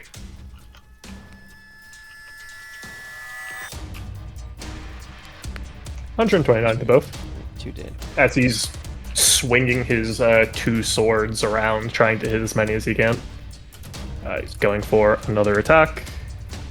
Oh, wait, first, I really do need to get a key drain macro for key strike, but, you know, we'll get there eventually. I can add it onto the exact attack you're using. Okay, I mean, if you could put on Slaying Eldrin Saber with key, that'd be cool.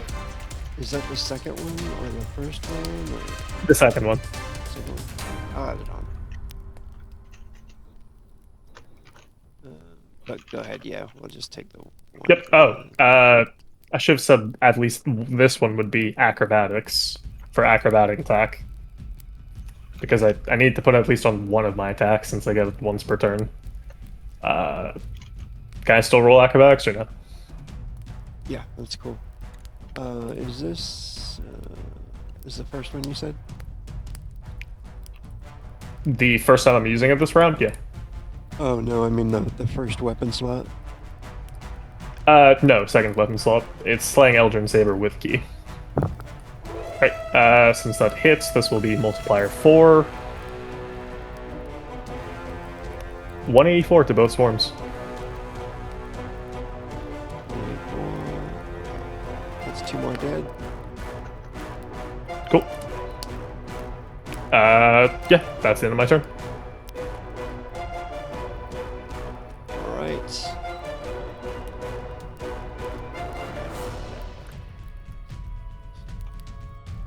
Bloodbath Swarm 7. This one comes in at I wanted one of them to go at Takeshi. This one comes at Takeshi. Does that move out of my range? It does. Okay, I'm making my attack out of it, might as well. Well, you've got this one on you, so. I do have 2 hands for 2 swords. Yeah, you got a bunch of flying around you with this one right here, so. Okay, fine. But I need to roll my drain. 4. Alright, Takeshi. Got 7 clunking at you. They come in, they got a 20.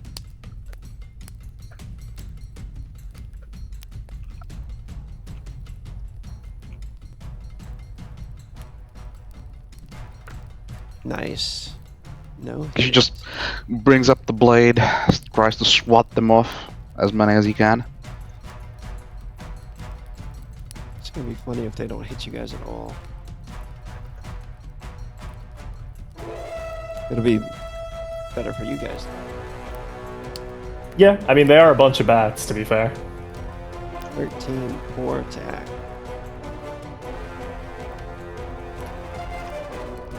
Does that say action 7? That's crazy. Yeah, there's 7 of them flying around you.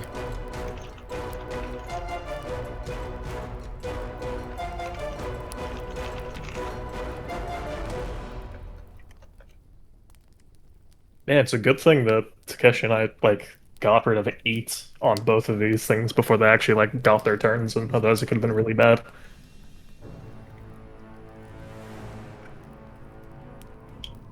Alright. 13's coming at you. Oh, at me. I didn't... I mean, yes, you're correct. It is going to be a parry, because I am a degenerate gambler. 6 plus 1. Oh, no. Not a nat 1. Oh, not in that Okay. one. Yeah. Oh, Just because not a of very good attack. Shinjitsu, yeah. I mean, I didn't roll a nat 1 on the d20. It was just a 1 on the Senjutsu roll. Alright, so... on the multiplier 7. 34 Yeah, that does a little damage. bit of damage to me. Oh, shit. Okay. Okay, that activates this then. 25.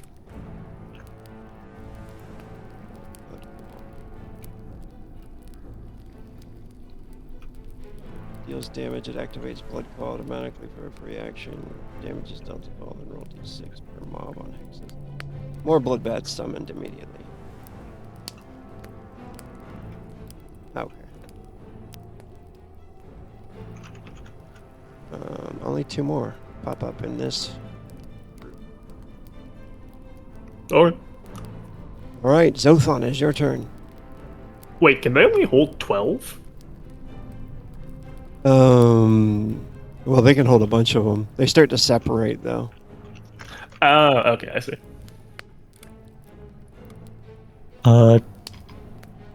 Zotan will first wanna get out of this room. Oh, but is there a way for like Zotan to not take an attack when he moves away? Claudius came up and did he? Yeah, he engaged him, so you can actually leave. Shit, that doesn't make any sense, though, does it? There's like a swarm. Yeah. And I mean the same thing with like I couldn't make an attack of opportunity because there's already like a bunch of bats around. I can't really tell when like one group of them leaves. Right.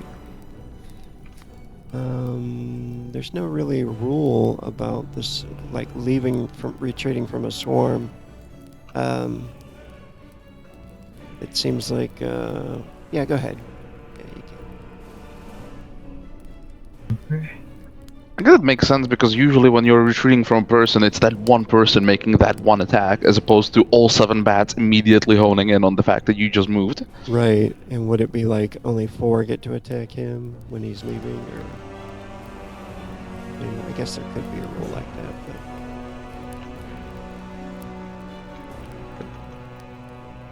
Come over here, and Is it then an attack of opportunity then? Or?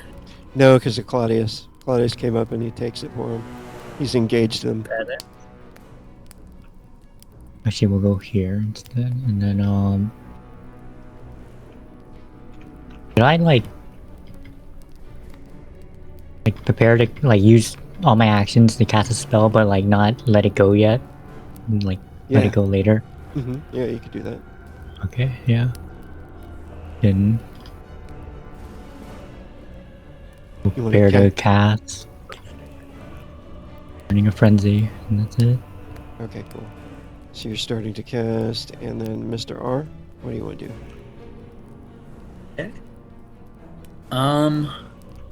Mr. R, I think, is maybe a little less confident in his ability to cross those pressure plates.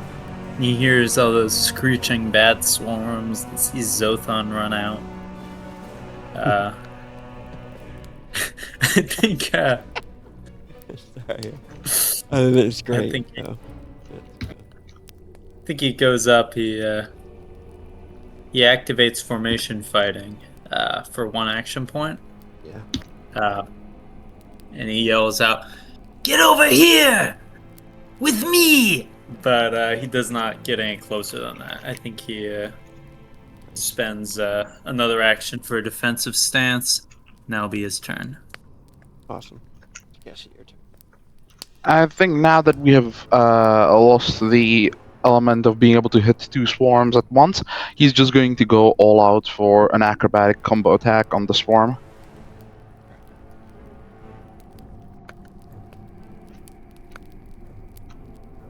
You can still cleave inside the swarm if you want to. You can kill 2 of them Right, I mean, at once. by the very nature, if he attacks it with a combo attack, he's probably dropping more than 1 bat. Yeah, that's a good point. I like that. That's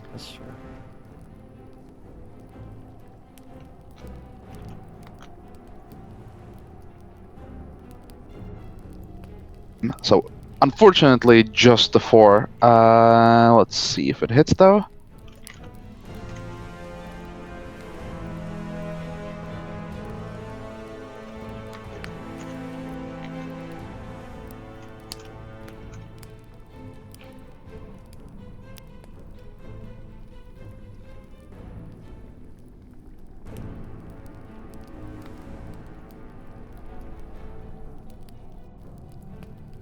Fucking yeah. Definitely a hit. 4 attacks.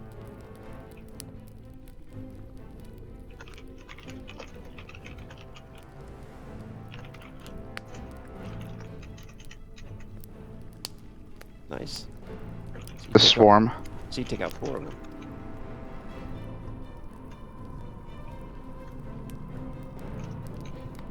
And his last action, he's gonna battle chant with his last free unarmed action.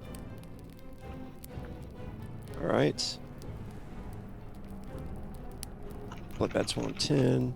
Coming at Claudius. He's got 12 of them attacking.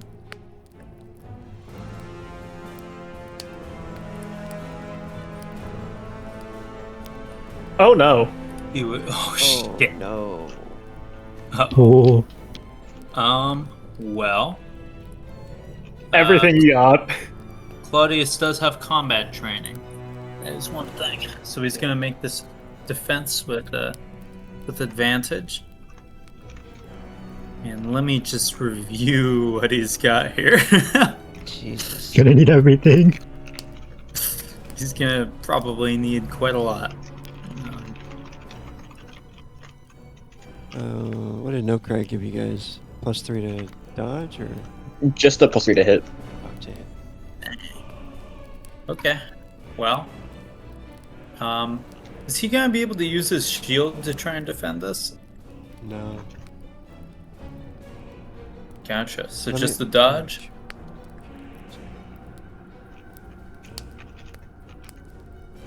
Yeah, they avoid cover. Yeah, the swarm avoids cover. Yeah, he's gonna get dodge or. Won't block with melee still block. work? You could do block. Or parry. But not dodge, shield. block or parry. But not the shield because it avoids cover. Okay. That's fair. Let's see what he can roll. There's one. 25! Shit. Damn. Oh. Do you not have anything? Most of Claudius's shit is it's made for protecting other people. He himself is actually a little less. He's actually a little bit less well defended than other Yeah, people. uh-oh.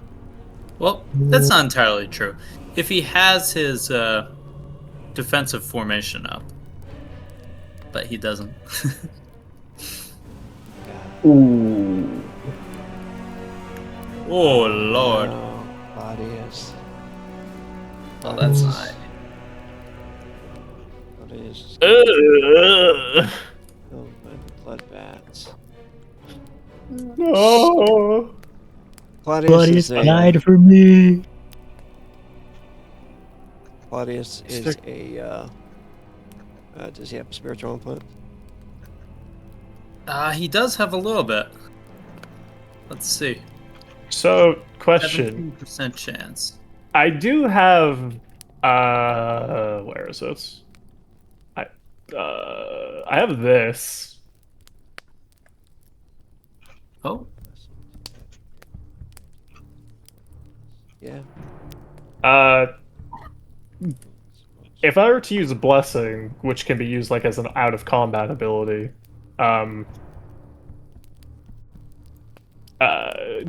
is this only used on like Claudius? Could I use this on myself and roll like spiritual influence for Claudius? What? How does this one work? Can I only use this on other people?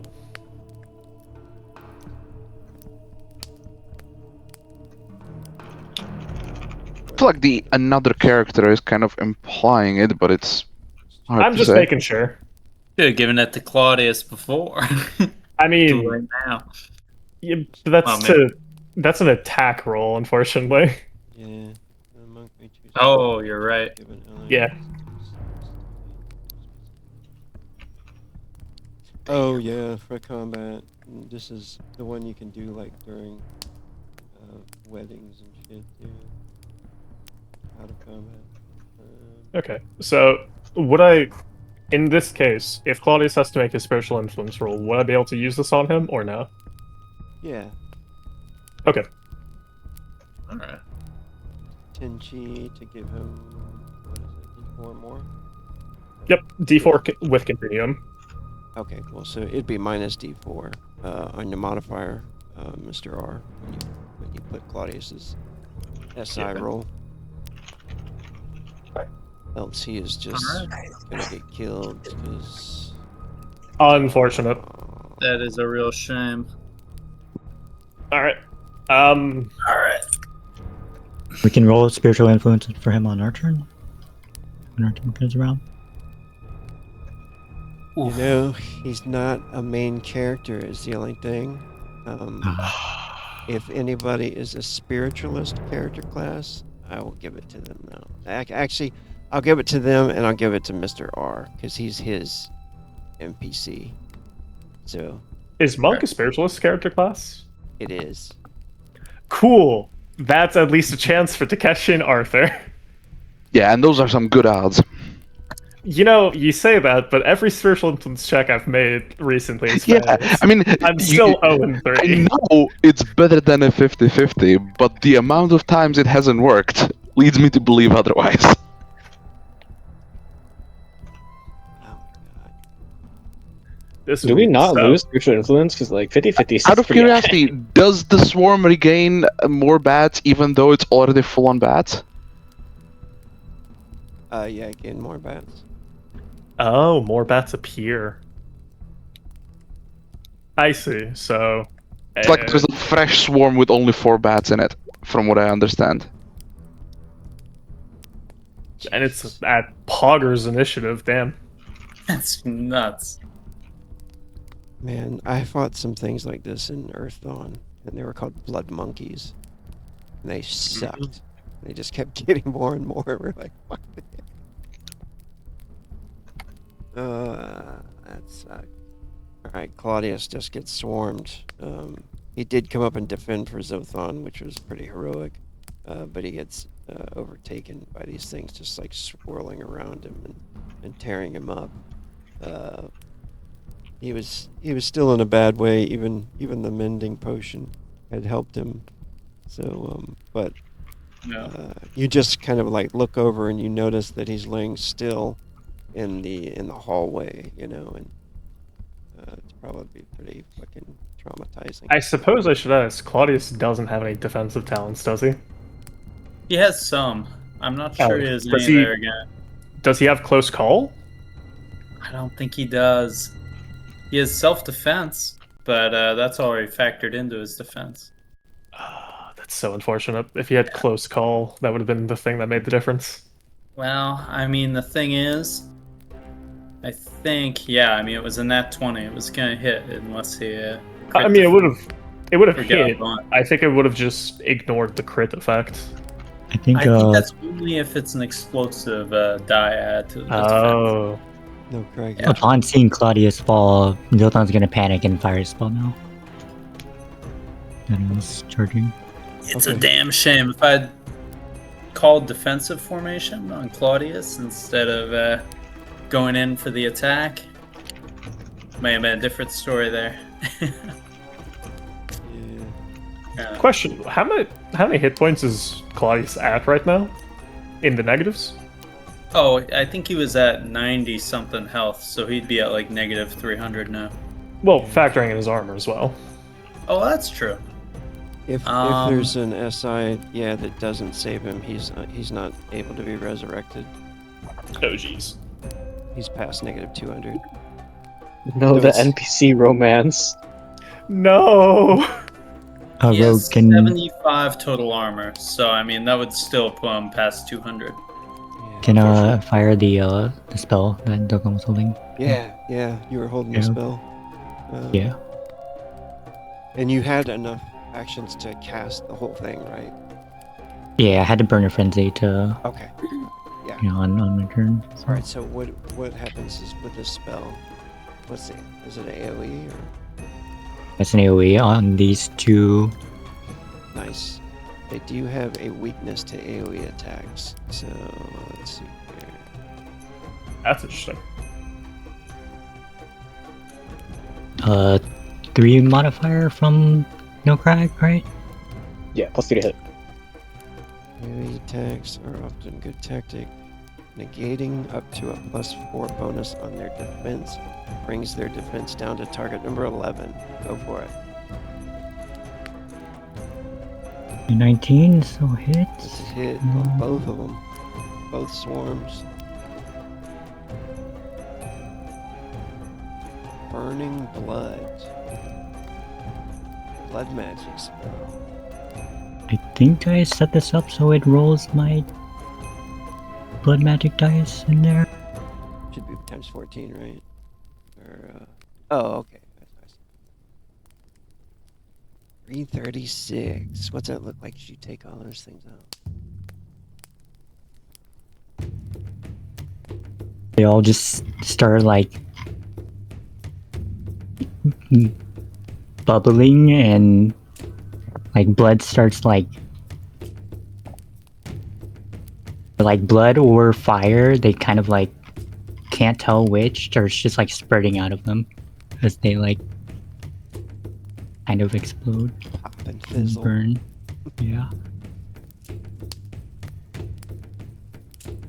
Burnt. It's gonna smell nice in there.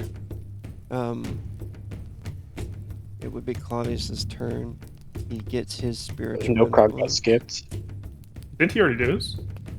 I think he did already do one. I'm happy to do another. Oh, he did his. No, Craig, he got skipped. Yeah. Oh, okay, go ahead, no, Craig. It's just finishing the power blood. And then here's the +2 to defend. And the +3 to defend. One round too late. Nah, this was planned. Everything is one Death round by his too late. hand. Death by his hand. It's Damn, that's crazy. yeah. Influenced them. To be fair, he was the only one who predicted that we will all be dead within a year. Right? Yeah, that's true. And it's gonna be him. And by his hand, too. Crazy. Alright. Let's do it. Arthur's turn. Arthur is going to turn around and he's going to look at Claudius and he's going to say, "Come on, Claudius, you're better than this. Get up!" And he's going to make a spiritual influence check.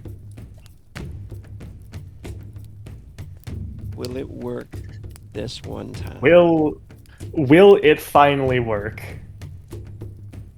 Let's Let's go, baby! Yeah. Come on, Claudius! You can't let this fucking take you down. You're so much better than this. Get up, man! Roll a d6, Arthur. This is how much hit points he has. Continue. Yes. 8. All right. His eyes move. He's still alive as he stirs. He hears Arthur's call from beyond the grave. The human spirit.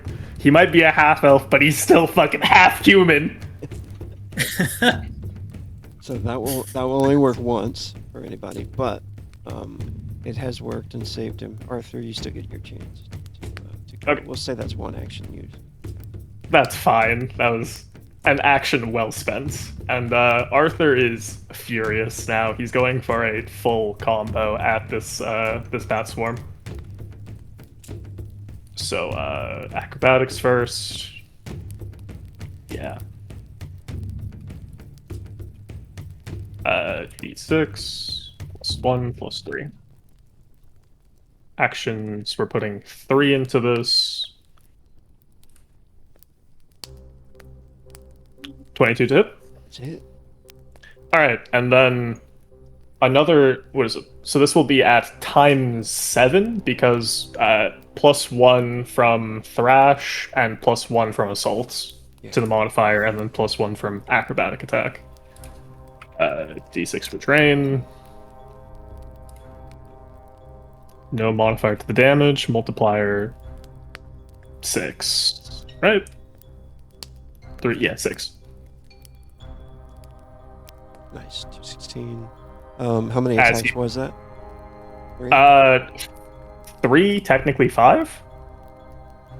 Because I don't know if Assault and Thrash, which increases like power damage on combo attacks, does that technically be like you're making more attacks with it?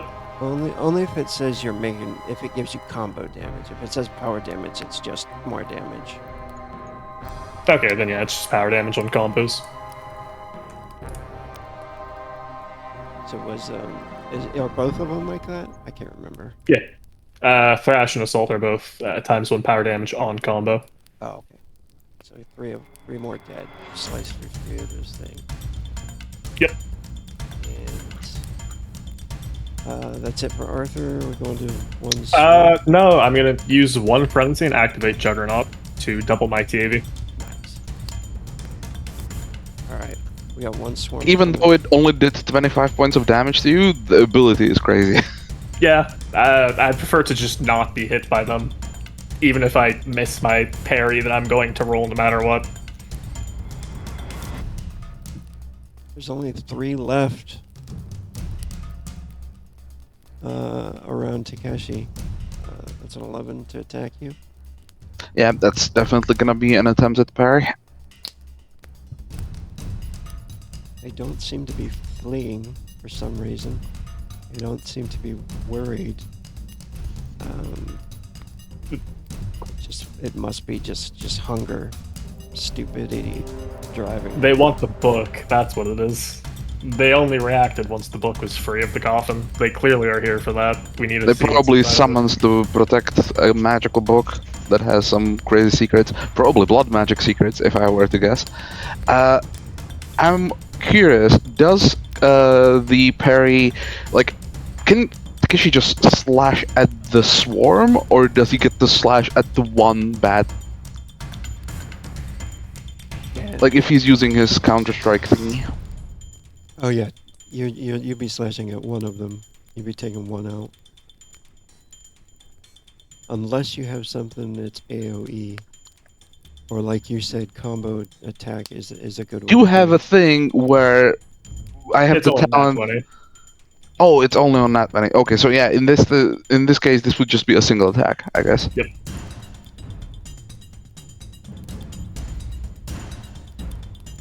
What was that? Wonder why that popped up. Yeah, I read it. Group initiative. Huh. That's a hit. It's probably a dead one right there.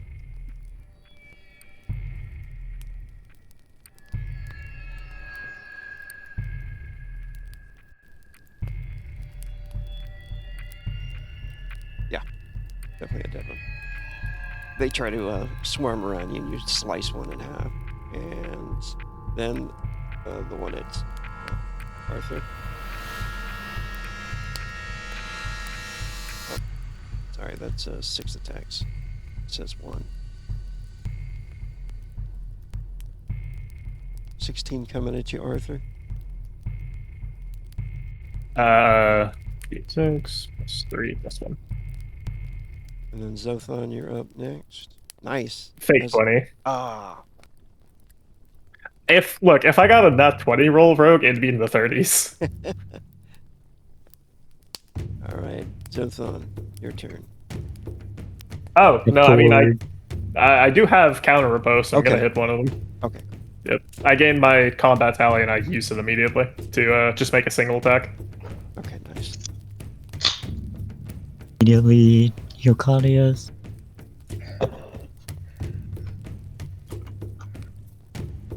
That's a hit. Burn, amplify, or burn, frenzy, and use amplify. That's a kill. Cool.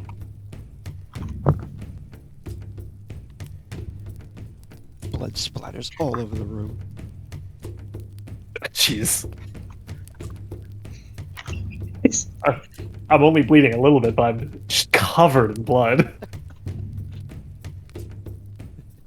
That one was Wow, like that was a yeah. crazy heal roll.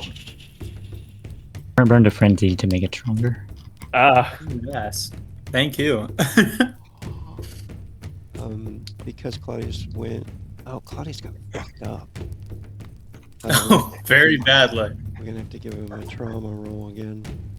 Another Oh one. yeah, Oh yeah. I forgot about Same that. arm, same arm. He's gonna have bad memories of this place. I put Yeah, the he's never gonna fatigue want on to him. step in this place again. Jesus. Oh no. I put He's the still a little fatigue. traumatized. I added the fatigue point for you. He's at 90% physical condition. Oof. Um, So he's not doing too That's good. pain shock, right? yeah, he's fucked up. Right. Oh, arm again. Not again. Is that the He's same fucking arm? up. No, that's the other arm. Oh, it's the other arm. Yeah. I mean, it's really fucked that they're going for the arms. I don't have another like funny potion to heal him. Oof. Well, Oh, the healing that's just should dead, isn't it? fix bleeding, right? Yeah, the bleeding Is just he got just taken dead care again? of. Yeah, he's not bleeding because he did just get healed by Zothon. That's one action. When you're looking at it in turn order. 2d6 days of healing. Yeah. That's gonna The be one an action effect. is gonna cast. Oh no! +2 levels to fatigue. Yeah, if he's at 90, then he's just gone, right? No. He's not. He's Isn't saying it like- 90%, not 10%. Shu. Oh, okay. No, he would be on last tier. But I mean, I know you Wait, is mentioned he overexhausted right now? He went above critical. Dude, he is dead. Shit. Wait, question. Because this happened and then he died and then he came back from spiritual influence in the first place. That's true. So he was already dead, Yeah. no matter what. And then spiritual influence brought him back. So would this just put him at like critical or overexhausted? Yeah, we're gonna put him at critical, and so Maybe he's Zothon. unconscious, Yeah, but he's- he's still somehow alive. Yeah, we'll just say he's in critical condition right now. Zothon, like he woke up for a minute after the spiritual, and then Zothon, you heal him, but he's still like going in and out of consciousness right now. Arthur's just such a inspiring leader. Right? No doubt.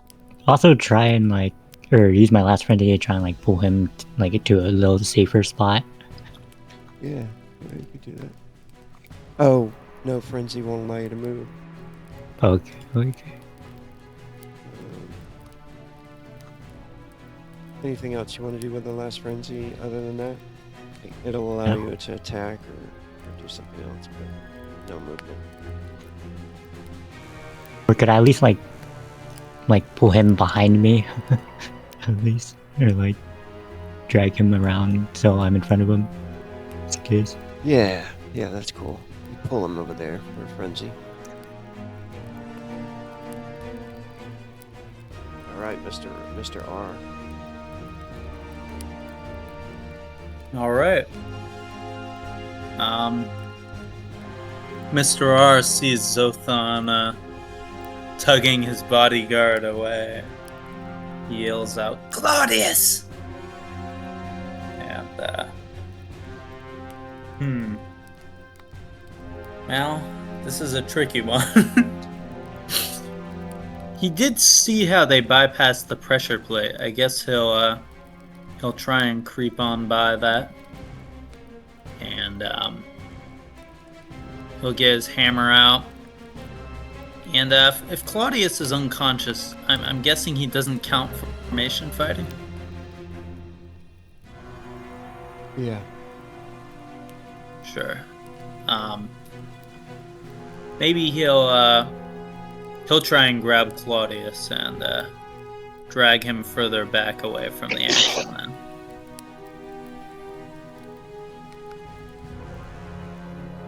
Put him over here. Yeah. Lean him up against the chest. You're going to be okay, friend. Yeah, you can see And, he's fading in and out. Yeah, he'll take out his hammer and do another action for defense. And that'll be his turn. See his arm, his forearm, is all fucked up. It is round 3 and Takeshi. Alright, I think I'm just gonna go for acrobatics and 4-hit combo, trying to finish this one off. You notice that there are 2 of them lying around you.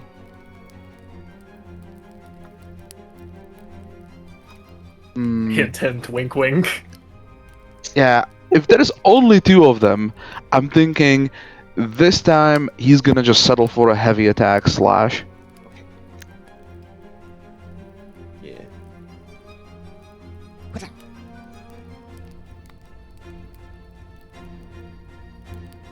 You knew these bloodbaths would be so nasty.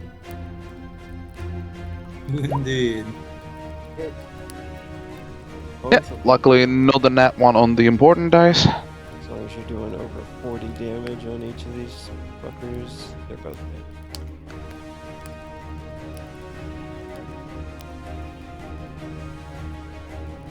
Oh, 42.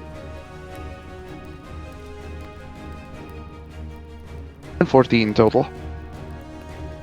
Nice. Another dead blood swarm.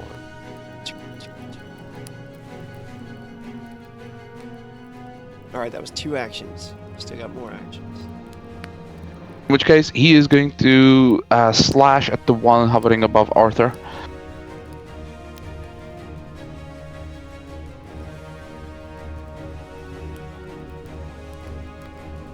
Step in. Cut around Arthur.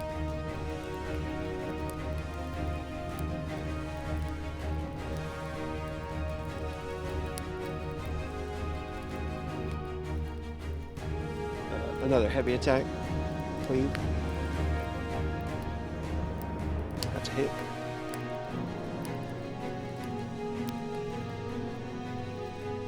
Alright, looks like you guys got it here.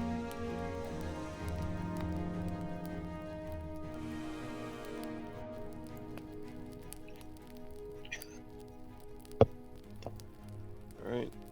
2 more. 186. 3 bloodbaths left. Whose turn is it? No Craig's turn. You doing anything else, No Craig? Nokrag is going to cover some mana and then just use his last action for defense. No Craig, what's that trait? The one that's so much fun. Driven by demons Yeah, or blind? yeah. Roll the Driven by Demons one. D100 or Yeah. 44. That's it, isn't it? Yeah, it's 385. Yeah. It's active. Roll. 4. willpower and target number's 20.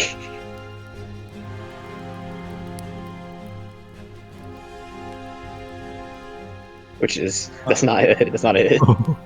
It's happening. Oh, Crag, the only one left outside. That's what I was thinking. Yeah. Wait, D6? Or no, it's a D4. My bad. Okay. Vanity.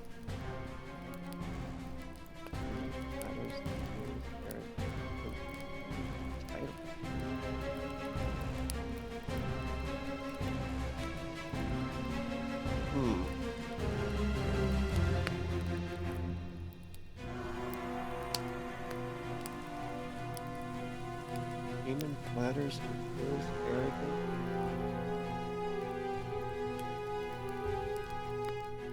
I'll think of something for that.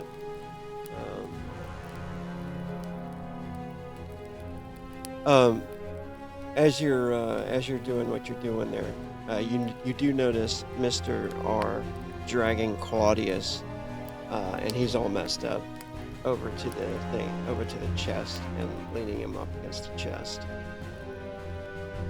If you can think of anything in the meantime while I'm thinking, feel free to, add some flavor if you like, or private message me if you want. If there's nothing else, we'll go to Arthur. Battle chant at basic level is half the roll as mana. Or just a roll? Needs to roll. Just a roll. Changed a couple of times. I can't really remember. I think it is just the roll. Oh yeah, it is. Okay. One action. Vanity's a wacky one. I have no idea for this. Yeah, I'm trying to think of something. Nothing's popping into my head yet.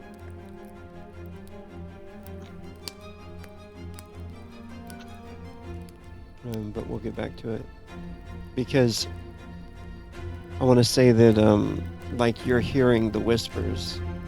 Say you know it's coming. You can tell that they're trying to talk to you or something.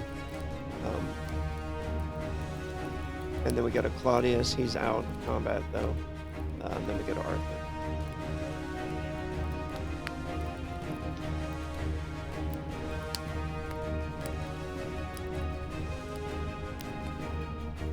All right, sorry about that. I'm here. Cool. It's your turn. Okay. We're just gonna go for combo attack. No more, no less. Yep. There's only 2 left. The fight is over.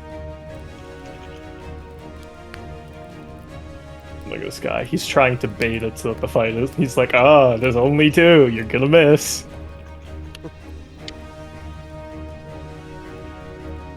The Arthur misses. Takeshi misses. Swarm hits. No, And there's Arthur 6 swarms back. No, we're not missing this. This thing is dying here.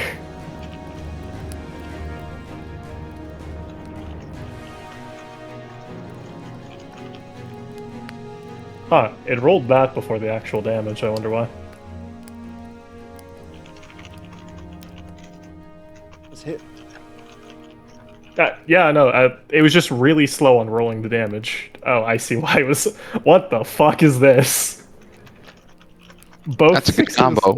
Both 6s exploded, but they exploded into a 1. Okay. Sure.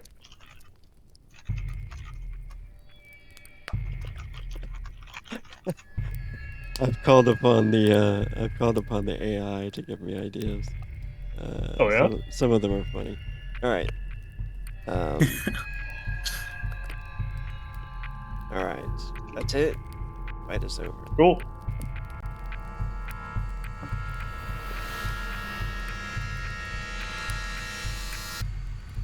No more of these pesky fucking bloodbaths. Okay, so do we know that the trap was for sure the bats? Or is there still like another trap?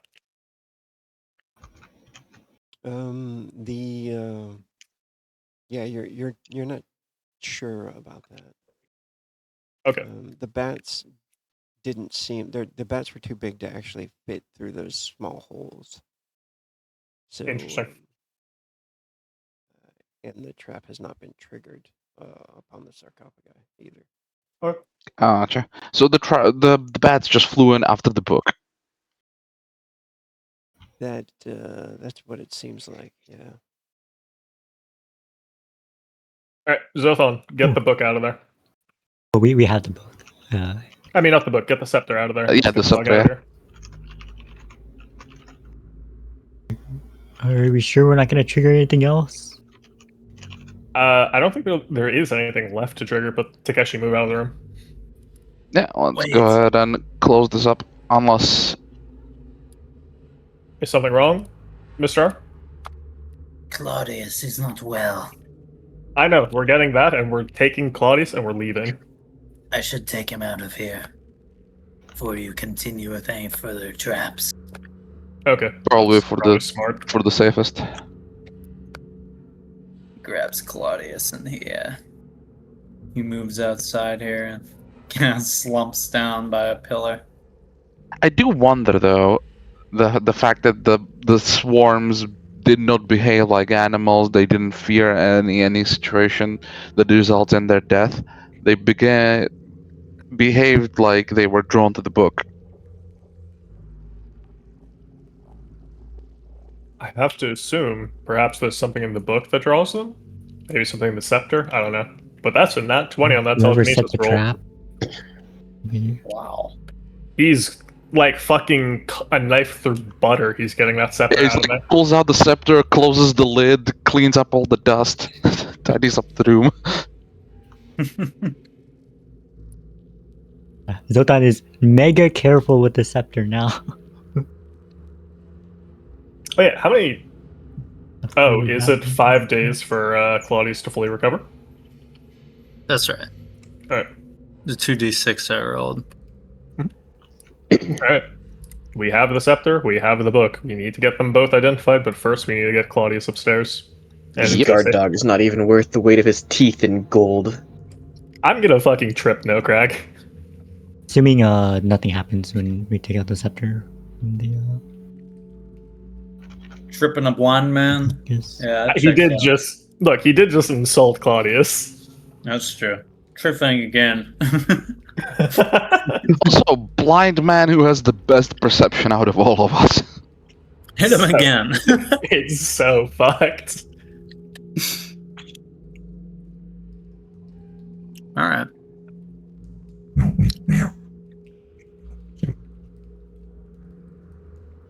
They don't I research didn't your even. time. They don't train you. Could someone translate? I didn't understand it.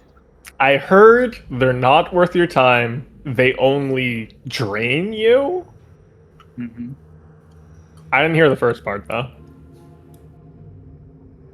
They need you. Oh. Look how each man. They just fall apart.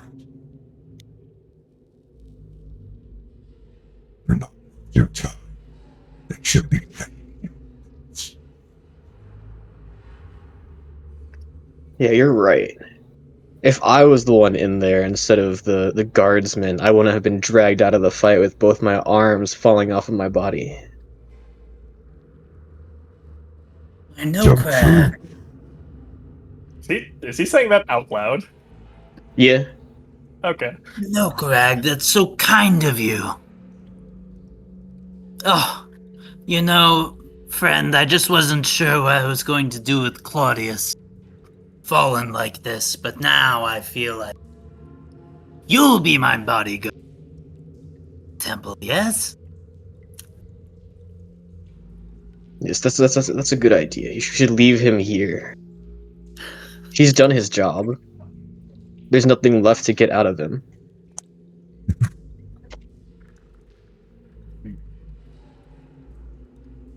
Throwing him. Yeah. You're smart.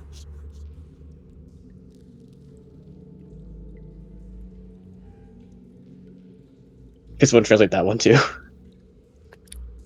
Something about you being smart, maybe? Yeah. Yeah. This does not seem to be working. This one. Yeah. The demon voice is like 50-50 on being intelligible and not. It sounds great. Just sometimes it's a little hard to understand. Like, I bet it sounds great in person, but the fact that it's over Discord and it's over mic just adds another layer of complications. They are weak without you. Oh, yeah, Oh, that was completely. Yeah. I understood that 100%. Perfect. Such a good idea. Leave that weak, pathetic fool here. I mean, we could probably just get Claudius's arm bandaged. He might need to, like, sit back in the fights, but he'd at least be able to, you know, still protect you. Red Cash. No, look at him. He won't last a day in the jungle if we're planning to leave here. It is. I don't think You know, he's in a we, condition like- to travel. The You know, unfortunate we truth is, came here through the jungle, though, Crag, with him. Yeah, and through the jungle, he still had both his arms. he was fighting fit then, is my concern. Now he's come close to death twice. Oh, You should follow the example of the rat man. to be entirely fair, there is one aspect here. We are not currently technically in a rush. I am, actually. every second we tarry is another second that, well, anything could happen, really. I mean, what, do you want another party of adventurers to the Golden City? Or those orcs? I don't think so. If you put it that way. The worst part is there's no point even calling for a check. I know I'll lose. Abandon the guard dog. Give me his cut. He knows what? I know I'll lose if I ask for a check. Claudius will have I to think- stay here for I think at least Mr. 5 R minutes. is probably Mhm. not at his best. He's probably not really.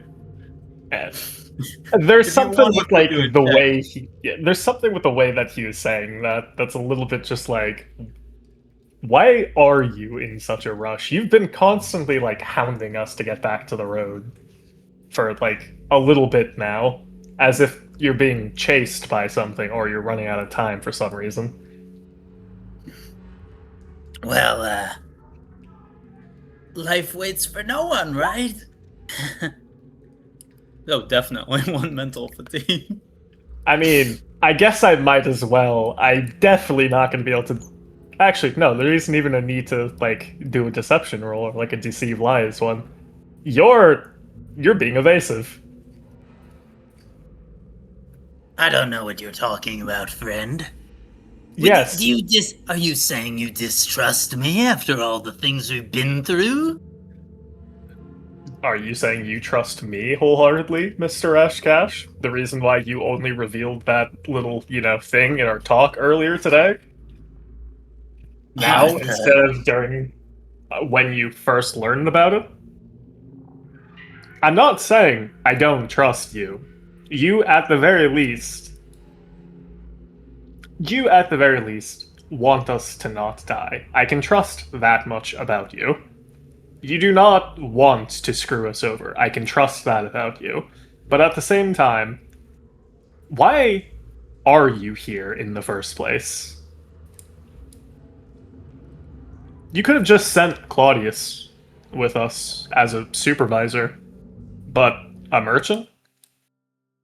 One so inexperienced in combat, coming all the way out here? Come on, inexperienced. He killed the demon. Takeshi, shut the fuck up. This is us. I've been letting it slide because, for all intents and purposes, we've gone through a lot together. We've almost died together several times. I do trust you, but I don't think that same trust is extended towards us. I'll ask one more time. Why does it seem like you're running out of time? There's no other adventurers who are going to suddenly brave the Crow Wilderness of all places for a city that may or may not exist, that they may or may not even have good intel to come here for. Sure, I mean, you said that you had, someone told you about it. I trusted that, mainly because we were going to the Crow Wilderness anyways. It was just kind of a side thing for us. But I don't think that's the case anymore, at least. You're way too committed to this. You're right that there's more I haven't told you.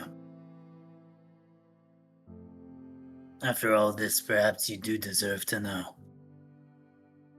But, please, let me get Claudius to safety before we get into all.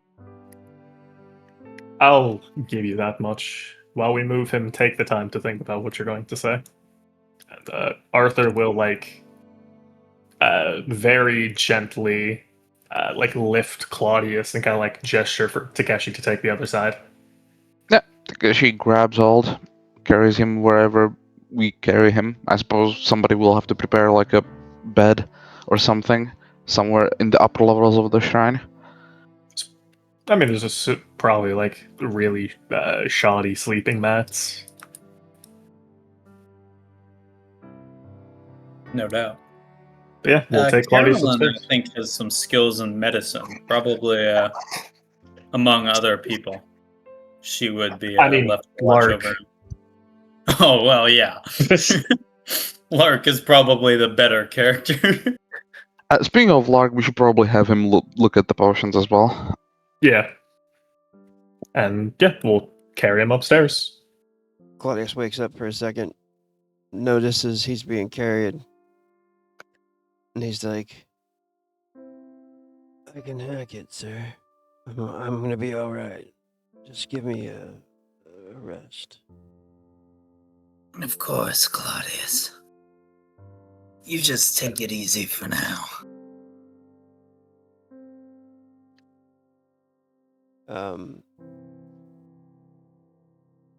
She doesn't, Claudia. She doesn't, or What? Carolyn, sorry.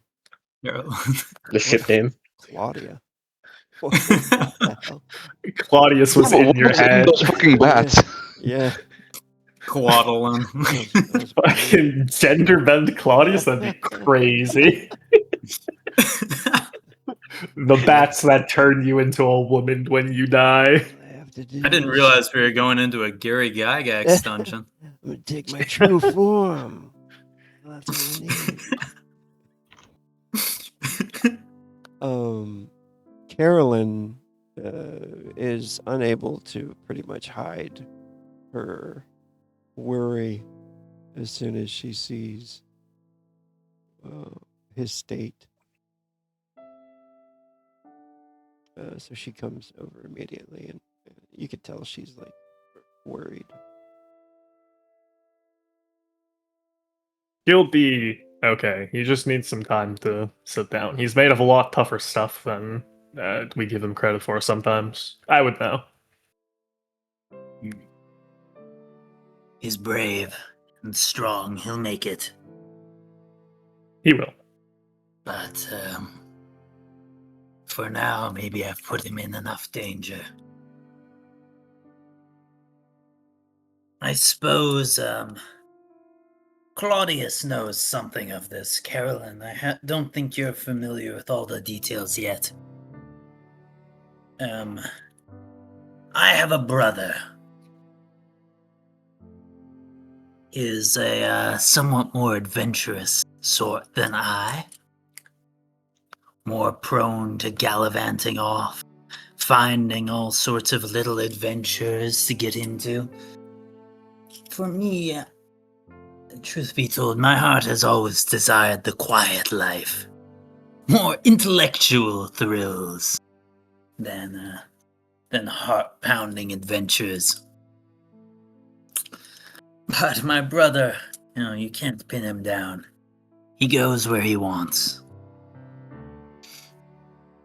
And, where he wanted to go was on some harebrained expedition into the Crow Wilderness, looking for a city of gold, like a fool. Sounds like my kind of guy. Yes, well, mine as well. He invited me to join him. It wasn't too long before the siege of Laticus, maybe a month or two. Obviously, I turned him down.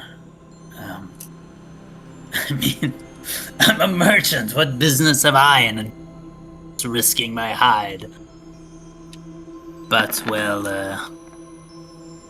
I hadn't heard much from him, needless to say. And then the city came under siege. And, well, the more I learned about the Crow Wilderness, the more I began to doubt whether he might even be alive to return to me. So, since I needed to leave town anyway, and you seemed quite willing and reputable as associates, I decided to recruit you. The City of Gold, of course. Well, now that I've got confirmation both that my brother lives and that the City of Gold is out there, I mean, I can't deny that it's a priority now. But he's more important to me, you have to understand. I'm always going to be able to come across gold. That's not a concern of mine, really.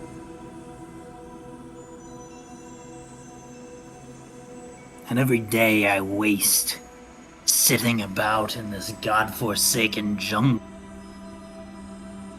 is a day that he might be dead. So please, let us make haste from this place. I found his journal. I know he's out there. I have his instructions, the next steps. We just need to follow the path he left for us. So that's how you knew. Well, I suppose now that this information has come to light, this puts a new perspective on things. You should have told us sooner. We would have made more of a haste. I don't think it would have changed much. Maybe a day or two, but still. Like I said before, we were coming to the Curl Wilderness either way. If you at least told us, maybe, you had a family member in danger, I guess we would have maybe asked you up front for a little bit of payments. But, I mean, now? We've gone through so much. You're very earnest sorts in your way. There are many who would not be so kind. I thought that the promise of fabulous riches would be a better incentive than the truth was. Well, my incentive was the promise of orcs, and that promise has been woefully under-delivered on. Yeah, I'm not gonna lie, material wealth doesn't particularly move me much. It's more of a... How do I even explain this? A tradition? An acceptance that there's nothing free, you must always be paid for your services. I don't even remember who told me that, but... You've a mercenary mind, my friend. I was a mercenary. I respect it. It's basically all I know how to do. If you all help me, I fully intend to make good on my promises. I now know to a certainty that the city does exist. If we find it, we will be rich beyond our wildest dreams, and we will take that wealth, and I will use it to your benefit, if you'll allow me. I see no difference than what we already were discussing anyways, about what we would use the wealth for. Yeah. The only thing I am now currently puzzling my head about is maybe it would be good for us to re-examine the journal, the map, and perhaps the mural we saw in that other room. I'm thinking that something with the waterfalls and with the time of day, there has to be some sort of either a magical phenomenon that occurs that shows us the next step or the next way to take, or there could be just some rune on a timer that activates under specific conditions. I mean, I know what the circumstances to find the city are. It's written right here. And he pulls out the journal he found from his brother. And he starts reading from it. The Valley of Falling Trees. The city can only be seen on a certain... When the twin suns are rising, we should be able to see with our very own eyes the City of Golden Tears. I must imagine perhaps the sunrise glistening off the gold attracts the eye. Probably. Though it's strange that you'd only be able to see it that sunrise, but I guess that's not really important right now. We probably has something to do with that awful curse I was mentioning to you. Right. Yeah, that. I guess, well, this is the most important question. What do you value more, your brother or your friends? I would not see myself in any circumstance where I'd have to between the two of you. You're not choosing between them necessarily, but let me lay out the circumstances. Claudius is injured, but he's not deathly injured. He needs a couple days to rest. And he'll be back to shipshape. I've seen this kind of thing on the battlefield many times.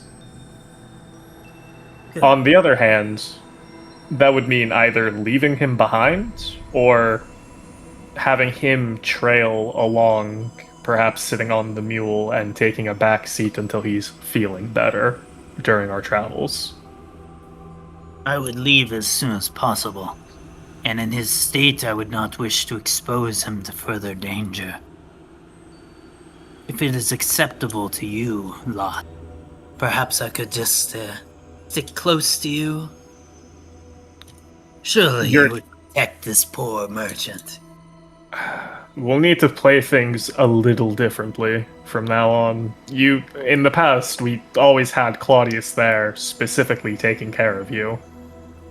You're going to need to be a little less noticeable from now on. You can't be sticking so close by. If something sees you while, one of us is... What is it? While Takeshi and myself are running headfirst into, the crowd in order to draw all of their attention, and they go for you, we won't be able to step in like Claudius can. I give it, him all the props I can. He is amazing at protecting people. And none of us are. And we've already lost Tartak as well. He's taking a backseat here. It's just me and Takeshi. No Crag is No Crag, and Zothon is also a person who needs protection. So I will ask again, are you sure you want to leave Claudius behind? I don't see how I can ask him to assist me. It could take quite some time for him to recover. Well, not Time necessarily. that we have. We did have a situation not too long ago with the golem crushing his other arm, and there was a potion to fix that. There is a chance one of those potions might be in that chest we just looted. Well, I suppose miracles do happen. Is Claudius close enough to hear you guys talking about this? I do believe that he was in Carolyn's care, and Mr. R didn't try to move away from Carolyn. He kind of let her get filled in on this as well. So he would probably... Basically, talking about this, over Claudius, basically. Yeah. Pretty much. I'm curious while Velinari and Nico are here, but we're having a discussion, so I'm focusing on this right now. Yeah, Claudius is like, Yeah. "Hey, don't let him leave me." So you can hear him say that to Carolyn. Yeah, I was gonna add that Nokrag, if Claudius was awake, would be talking down to him to his face to be like, "Where did he get behind?" I'm drop-kicking No Crag. Mr. R is... Literally kicking him out of the tent.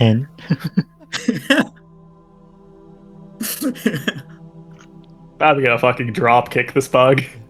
Does this really happen? No. No. Yeah, he's talking down to him. Mr. R, absolutely. If he saw that No Crag talking shit to Claudius after what you just did, he absolutely would go up and backhand him. But it's just gonna be the weak of the dead have no place in my legend. Where without both your arms, you have no place in our party. No place in our party? Damn. That would be a little too much. RP it out. What does he say? What does Mr. R Yeah, say? that's what he said. That's what he said. I think Mr. R is going to try to use stealth to approach as unexpectedly as he can. I mean, I guess it's a question of does he hear your footsteps, because he is blind. Yeah. Yeah. He does have decent perception. Who he is, even if he's stealth. making a bold move. Yeah, he's too busy hearing demons. They're feeding him his lines. Yeah. Yeah. He would do a non-lethal unarmed attack. Not that I think that there's any chance of this being lethal. Just like a backhand slap. It's a slap in the face.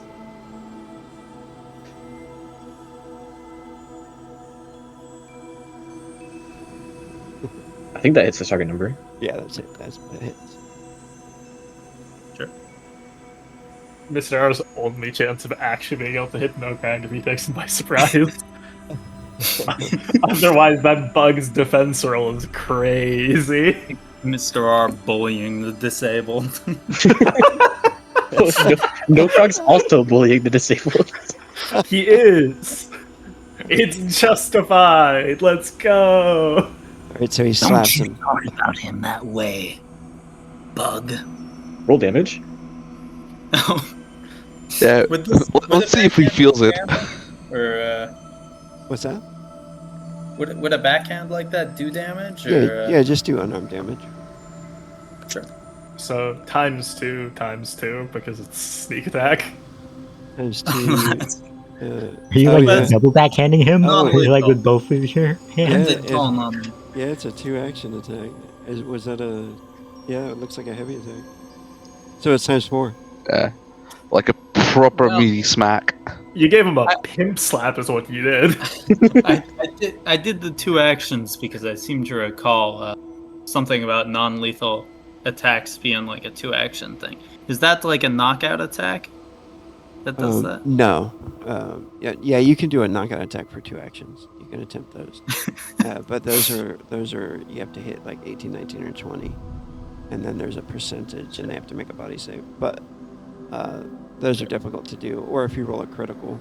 But then you called non-lethal, which is fine. Yeah. You still roll damage though. Okay. You just if it was ridiculous damage, you wouldn't kill him. Sure. And it's armor Fair. defeating, so it's 18 damage. Damn. So that is a ×1, so that would be like over 100 damage. Well, non-lethal doesn't it have the damage it deals? So I assume for a sneak. Oh shit. Does Mr. R get his sneak attack, like ambush? Oh, and, yeah, he has a- surprise attack. Do those he has surprise apply with or without his consent? It would be times 5. Yeah. Shit. Okay. Fair enough. All right. He probably smacks him hard enough to fucking prone the motherfucker. Damn. Well, he hits him a little harder than intended. Maybe he's just pissed off. Remember, it's just times That's 5. his best friend that he's talking shit about. Yeah. Yeah, I think Takeshi looks at that backhand and goes, Mr. R, I think you have a future as a monk. Maybe Mr. R is gonna be fine. Maybe he'll be better off than I thought. I don't know, he did just beat the shit out of Nokrag, but I guess he can't see either, huh? Yeah, no Krog is knocked prone and disoriented. If you know what's good for you, you'll watch your tongue. You're in my league, friend. You're not one of those brave people dancing about with swords. Going in the front line. Your front line is nothing without my music. That was his job. Yeah, and I waited 5 seconds before playing the tune, and look what happened to him.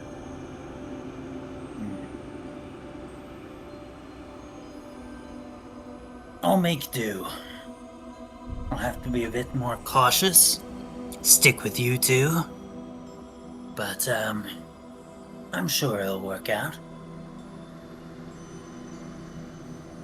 I mean, if these hands and that jump is anything to go by, I think you're going to be fine. Let's, I'm a soap. especially after that fucking backhand of epic proportions, I think at the very least we might need to stay here tonight. Hmm. Zothon, Zothon, how are you on your mana? Like running basically on empty. Yeah, you need some time to meditate. Nokrag's going to need some time to recover from that fucking pimp slap. And we're going to need some time to look through those potions we just got, especially because Tartak and now Claudius are gone. Those might save our life in a desperate situation. Yeah, maybe identify those weapons on the altar, the scepter, the book. Yeah. Yeah. Let's get all of that done, and then we leave first thing in the morning. First light seems like a good time to start a journey. Yes. I think that's probably for Any the later best. than he'll start getting ideas about coming along. I mean, I think he's already getting ideas about coming along. I will not have another brother lost in this jungle. Oh. Yeah, I have to agree with you. Just wait. Just wait. They'll see how much they need us.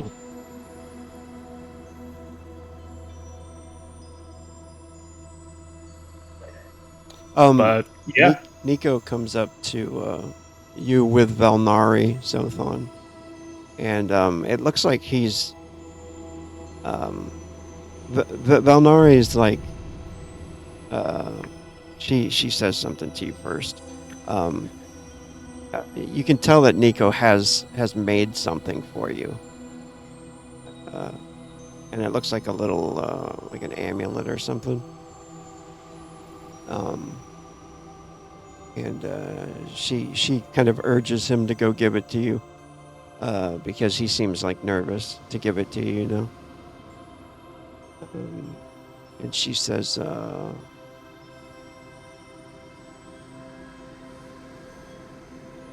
He wanted to give you this before you go. It's just a charm.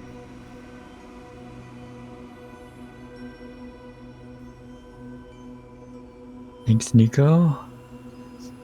Well, isn't What's that this? adorable? he looks up and he says, it's to protect you, so you can come back and be safe. +1 to whatever attribute you want. Holy shit. It's a charm stone. You can tell, like, it was probably enchanted by somebody else, you know what I mean? But he made it, you know, so whatever you want it to look like. Me staring at Boromos's, like, enchantments. He's over there peeking around the Thank you, corner. Nico. Oh. Yeah. Sure, this will help keep me safe. I'll come back. Sure. He comes over and gives you a hug. And Belnari smiles at you, and she takes him away. But yeah, I think we're going to end it there for tonight. And seems like a good spot. You guys can... Maybe just some, like, identifying everything, just so that we don't do it at the start of the next session. Right, yeah. We can do downtime stuff. Oh. What was it called again? Sorry. It's a charm stone. stone. Yeah. If you already have an amulet, you can put it somewhere else. I don't think you have to actually wear those in a specific spot. There's like another spot, and I'll put it there just so I know that I remember I have it on me. Okay, cool. Yeah. So thanks for playing. I'll stop the recording. Give you guys some saga points. Yep. We need to roll those D100s for the alchemy potions, and then also the herbs